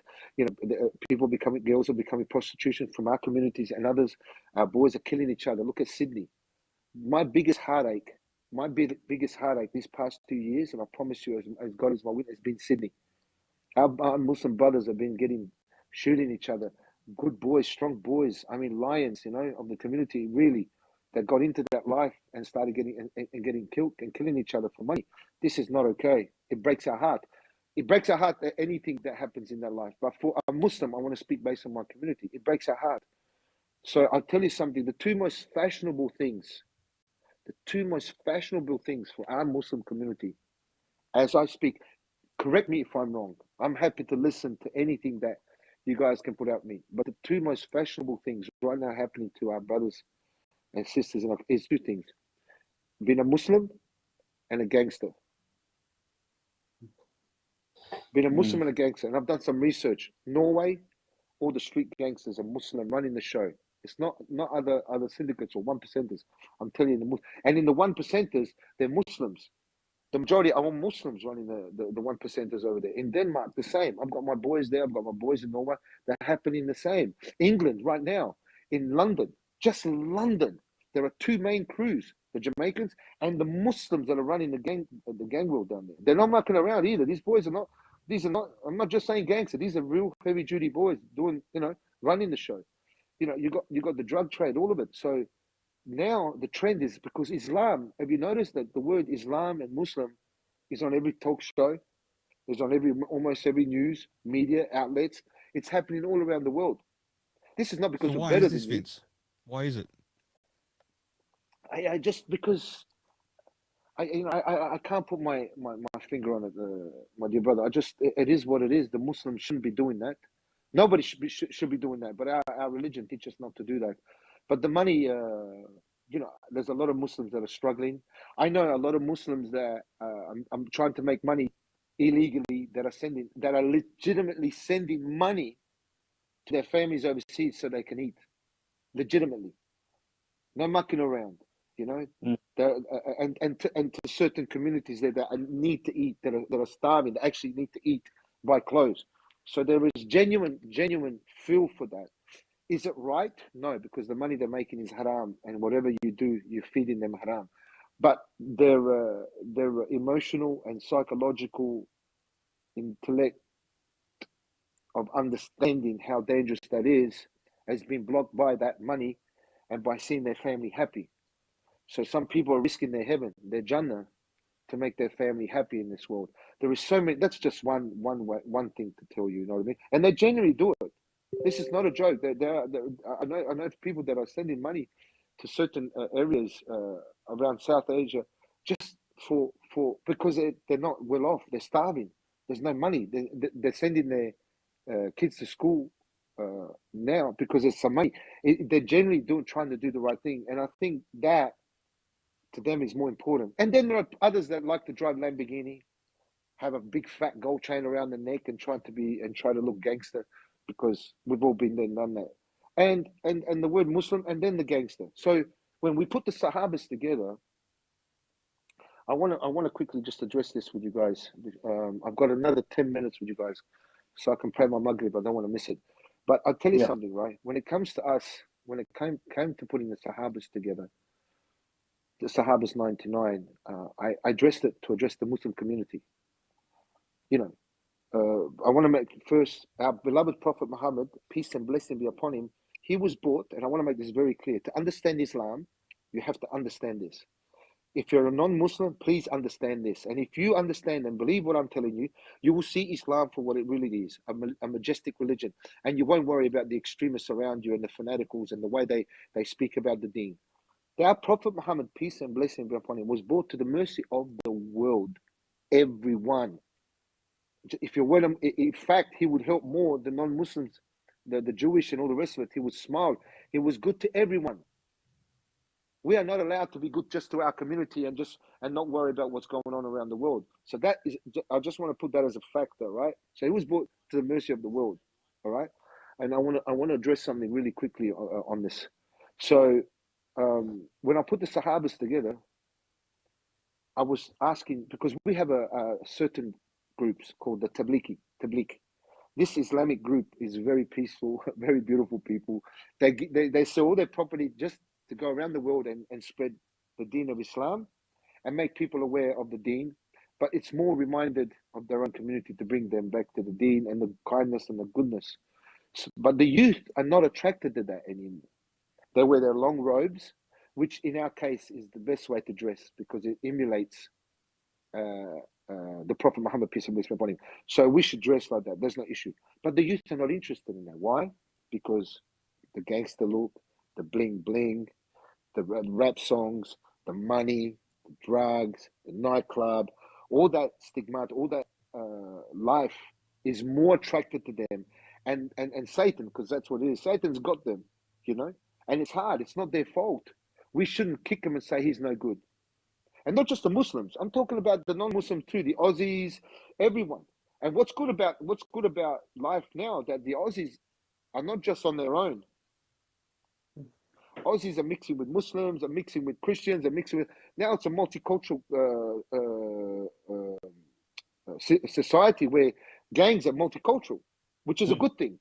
So there's not that racist. The racism is really now very minimal on the ones that have blackness in their heart. You can't change them. Because have you noticed, Gary? Now we're all mixing together. Get what I mean? So we don't see you as a wog anymore, or see you as a skip. We just see you as a brother. You see how it's gone. So it's not about that anymore. So it's about this gangster look. It's about, for the Muslim, if you're a Muslim, it's everything now, because the ones that are running and the show, and I mean that not to brag, in the drug world and certain European countries, is the Muslims. Do a survey. Don't take my word for a look into it. So now it's a trend. I think I'm going to leave you on that one. I'm going to let you comment on that like you have. I don't think it would be smart for me to comment. I think I know why. I've got Muslim brothers that I've punched on with and punched on back to back. And I've seen the way those guys get down when shit hits the fan. And so I've got my opinion. Do you know why they take it to the next level? But I think it's, for me being a white skippy, as we would say, I don't think it'd be smart for me to comment on. I don't want to stir the pot, but I think you said, I like to listen to what you have to say. But on that note, I want to just touch base on something before we lose you, because thank you for your time. But I think we know you was very deep in the life of crime. You got as deep as some could only imagine. And with all due respect, Vince, I think you paid the ultimate price, didn't you? You paid the ultimate price. Yeah. You lost your son to a life of crime. That's correct. Yeah. Do you mind touching base on that for a step before you go? Of course. Of course. How that because I think that's a big deal. Story, isn't it, Vince? Yeah. Yeah. This is the part that I want people to really observe now, really connect and understand where I'm coming from. To isolate yourself from all your other thoughts and everything we spoke about today. Bring it back in your thoughts later, but focus on this. He died in my arms. He got shot in the heart. It wasn't, it's not easy even now. You have to forgive me. It's not easy even now to talk about him, but I will honor him, and I'll do my best. And he did die in my arms. I have to have this memory. His last words were, "Papa." Oh, Papa, when he got shot. So these are something I need to live with on a daily basis. But the pain, the darkness, the sorrow, the emotional effect, the chaotic chaos of, you feel like you're in this world deep down in the earth. There's no way to get out. There's a peephole of light. You're by yourself. The pain is so unbearing. And you have to understand, that's my pain. Now, I'm going to mention, what about his mum that that kept him in her womb for 9 months, gave labor to this young man. Out of all the kids, he was her favorite. And she saw him grow up. She dressed him, she fed him. There's no love like the mother. Let's be real. I love you. I love all of you guys, the fathers. I'll back you any day, especially when you're a single father. I don't want to hear about this feminist bullshit. Forgive me. You know, we suffer too. Okay, but there's no love like the mother's love. So what about her pain? What about her pain? Right? I had to endure that, and that was unbearable. Now,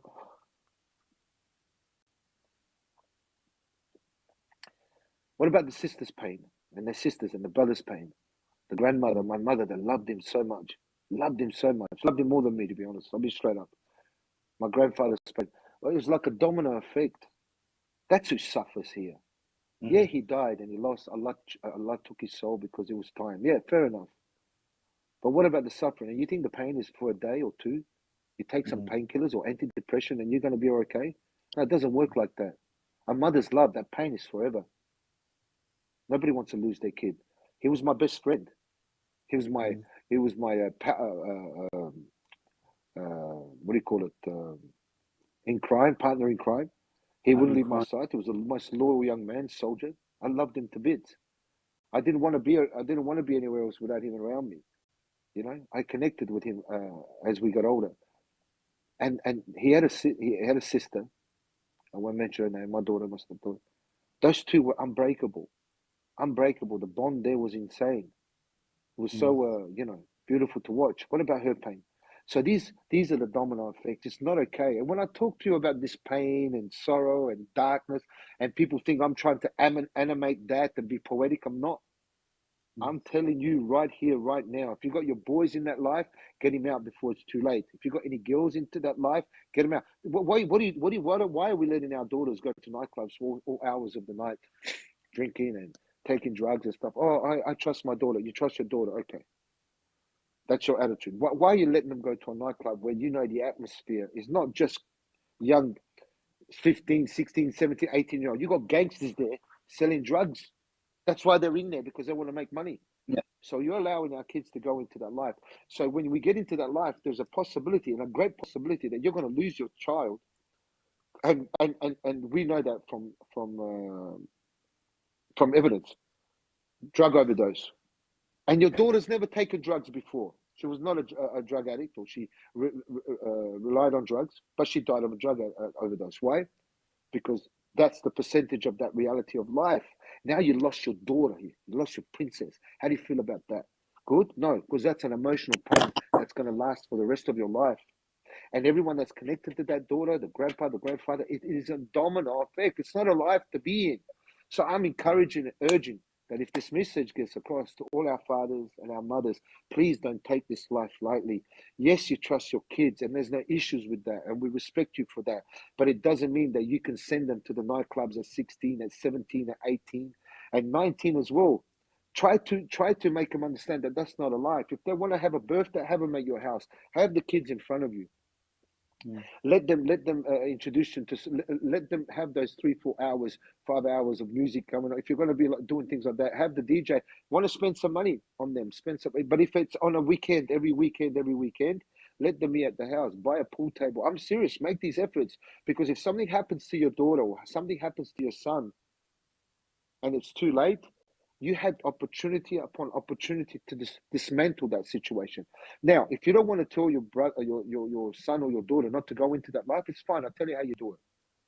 Do the subliminals, stealth, slowly. Let them go. Next week, say, no, we have to go somewhere. Have to be with us. Go to dinner and let them be with you. That weekend, they didn't make it on a Saturday. Oh, but Mum, I made it. I said, hey, you're coming with us. Unless you don't want to go to these nightclubs anymore, I'll let you, threaten, dialogue, express. be like that. Don't explain to them, I don't want you to go there anymore, because then you have them fight you, and then they'll do it behind your back. I'm just going to my friend's house to sleep, mum, and they'll be partying. So you have to be the smart ones. You have to change it around now, because the kids are too smart. I'm going to say it for the last time. It's not the kids' fault what's happening to them. They're getting on drugs. They're joining gangs. They're shooting each other. They're breaking their virginity. They're getting pregnant. There's a list of things, right, Gary? Let's be real, right? For sure, bro. For that to change, for that to change has to change. Look, we can't change the world, but you can change what's in your home. And I'm telling you, from losing my son, that life is not okay. And if you got a boy that can fight, he's staunch and he's a little gangster, you can see that. Yeah. They'll grab him like that. Certain people want kids like that. On both sides of the fence of drugs is that's a major issue. That's a major, because one side there's money, the other side there's people using the drug and it destroys their home. You know, some people are lured. A kid might grow up and he's come from a bad background because mum's strung out on dope and dad's in jail. Yeah. You know, but then someone else might come from a good home and step into a life a bit like yourself because of the money from drugs, power, you know, loyalty.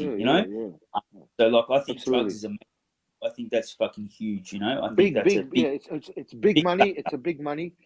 It's a big money, and it also plays with your subconscious and your conscious, and there is a certain nerve that we have at the back of the brain, especially with this ice epidemic, that is it affects us there and our judgment. And I just want to say this before I go.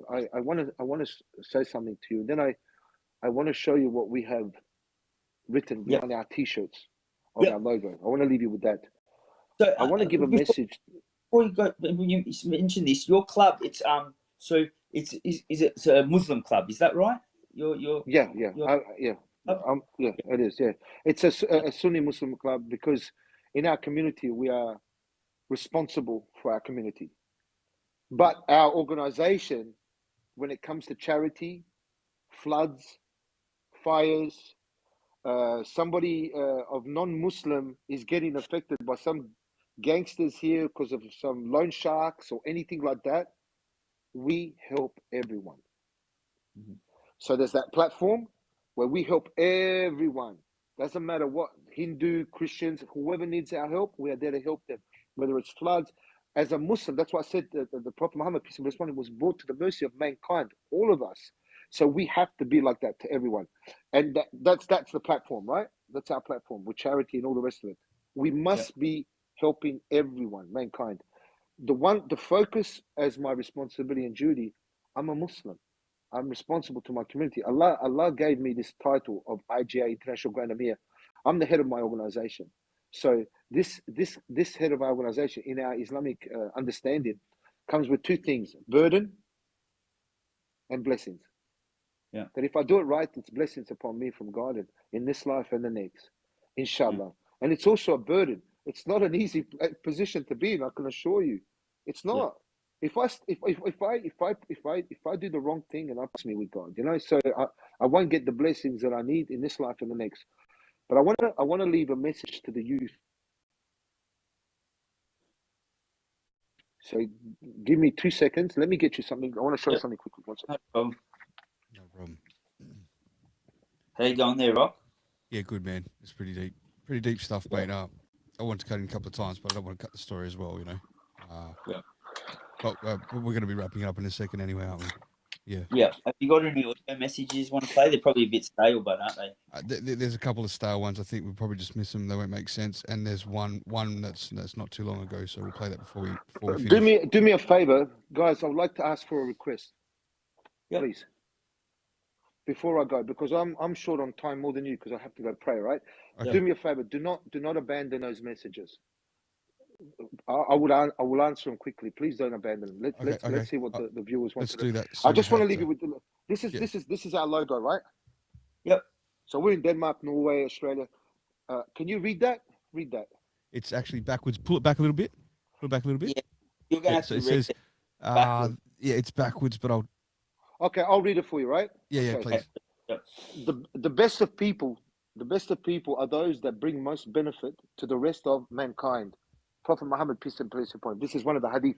They didn't say the best of you are the best ones, the best of the Muslims, mankind. So this is one of the most important hadith. This is Islam. This is where so our organization is based on bringing the deen, the identity back to the Muslims, and show them the respect to their parents and all the rest of it. But also that when there is drama that happens outside that for the community, we're the first to put our hands up to help whoever, inshallah. Okay, so that's number one. Number two, before we ask the questions, a quick message to the youth. To all the youth, if there's anyone that's watching out there, our young brothers and sisters, doesn't matter what religion, what race, you're not alone. You're really not alone. There are many, many brothers and sisters, organizations, sahabas, Gary and brothers like this that are here for you. If there's any way that you want to ask any questions or you're in need of any help, you're not alone. We're not turning our back on you. I promise you this, you're not alone. We're not turning our back on you. Doesn't matter religion, culture, or creed. We're here for you. Don't feel abandoned or alone. And if you do, then contact anyone that you know that would help you, because you're not alone, inshallah. Now, if you can ask these questions, please. I'll drop them real quick there. So we had one from the King here in the US. Here we go. Hey, seriously, aside from the technical difficulties, this is a great show, man. I'm enjoying every second of it. That was quite a while ago. We've got another one from Lauren, which is about 45 minutes Thank ago. You, my man. I think. Here we go. One of the things I feel like about prison is that, you know, unfortunately, everyone, no matter the crime, is shoved into the same place. Whether your crime was that you were a murderer or a rapist or a child molester, you're put in the same place that someone who maybe just robbed a place, you know, that didn't have violent acts that put them into prison. And unfortunately, what I think ends up happening is you've got these violent offenders mixed in with non-violent offenders, and the non-violent offenders are forced, right, because the situation is fucking volatile all the time.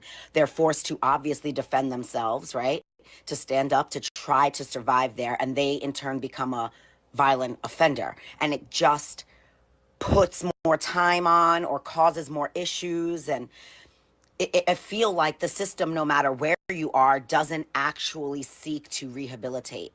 It just seeks to continue to line the pockets of the people that own the prison.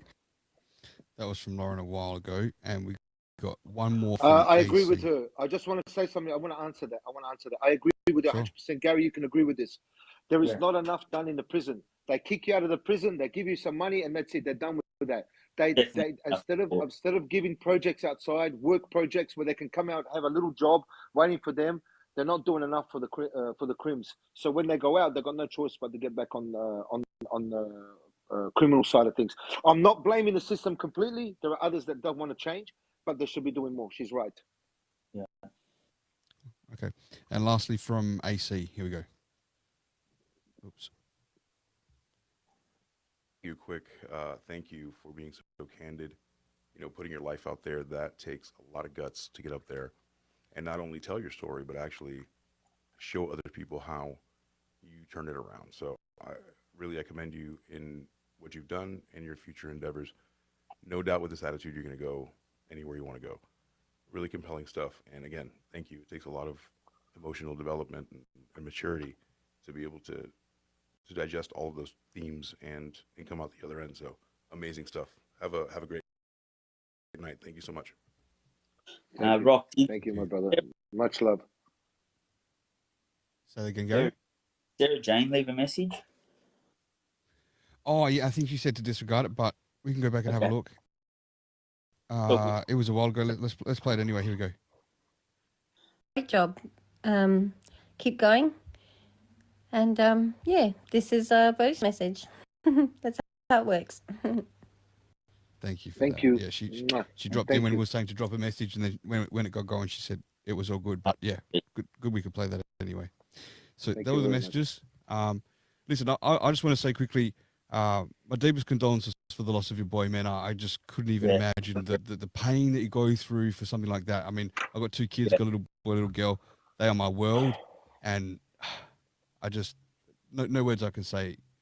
Could mean anything. Just imagine. My heart goes out to you for that, brother. Just imagine. Any mother and father, close your eyes. Imagine they're not there anymore. You can't wake them up. You can't give them breakfast. Just imagine that.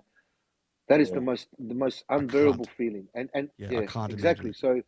So we should do more to make sure our kids don't go out nightclubbing, don't go doing things.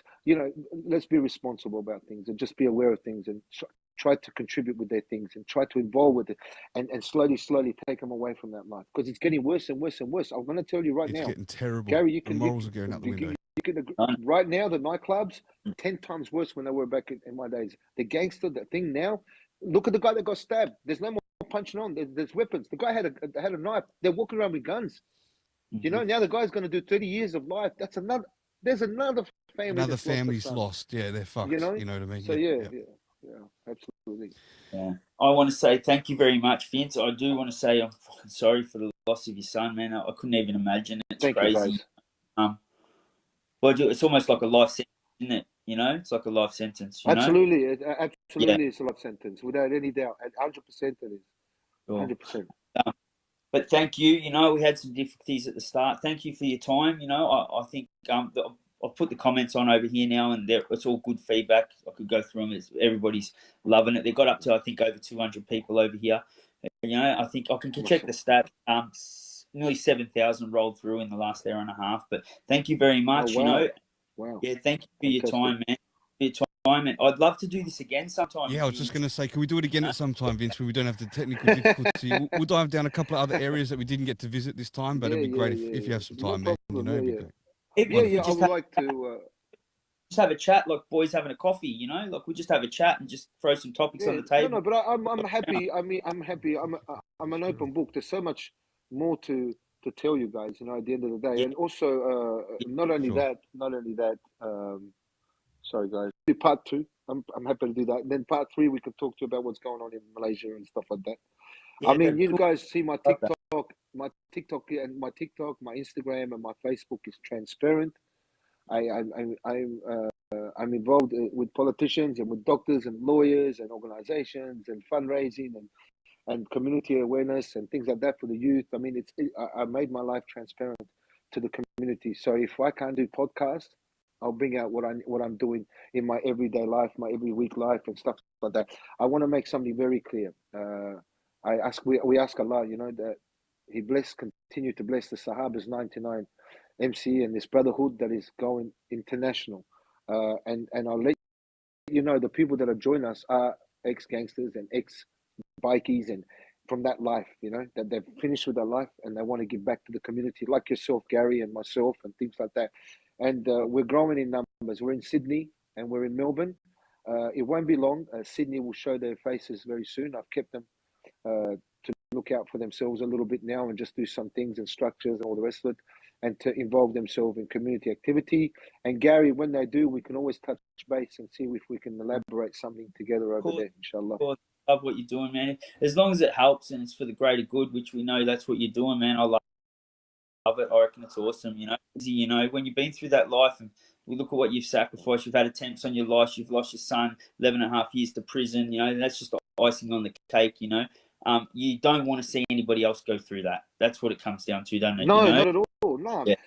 Any human being that has a heart, that has experienced certain emotional turmoil and punishment, to say the least, because that's what it is. It feels like it's punishment. It's torture.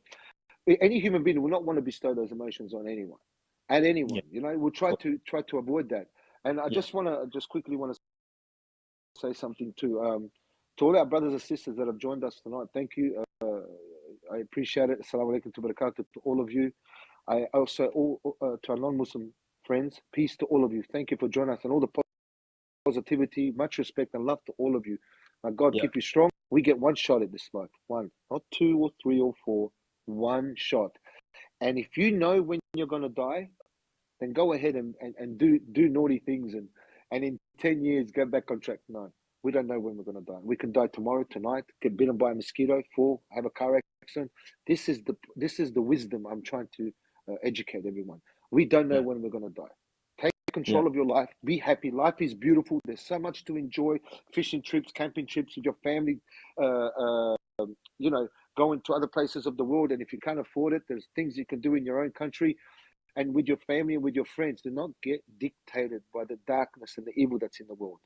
You do the dictating and be happy in life, okay? Peace. Yeah. Thank you, guys. Peace, brother. Thank you very much. Thank you very much, President. All right, thank you. Ciao, ciao, Italiano. Ciao. Ciao, ciao, amigo. Thank you very much. Thank you, brother. Bye-bye. Take care, guys. Bye. Thanks, man. All right, Gary. I'm just going to end the live here real quick on the other platforms. And then I'm going to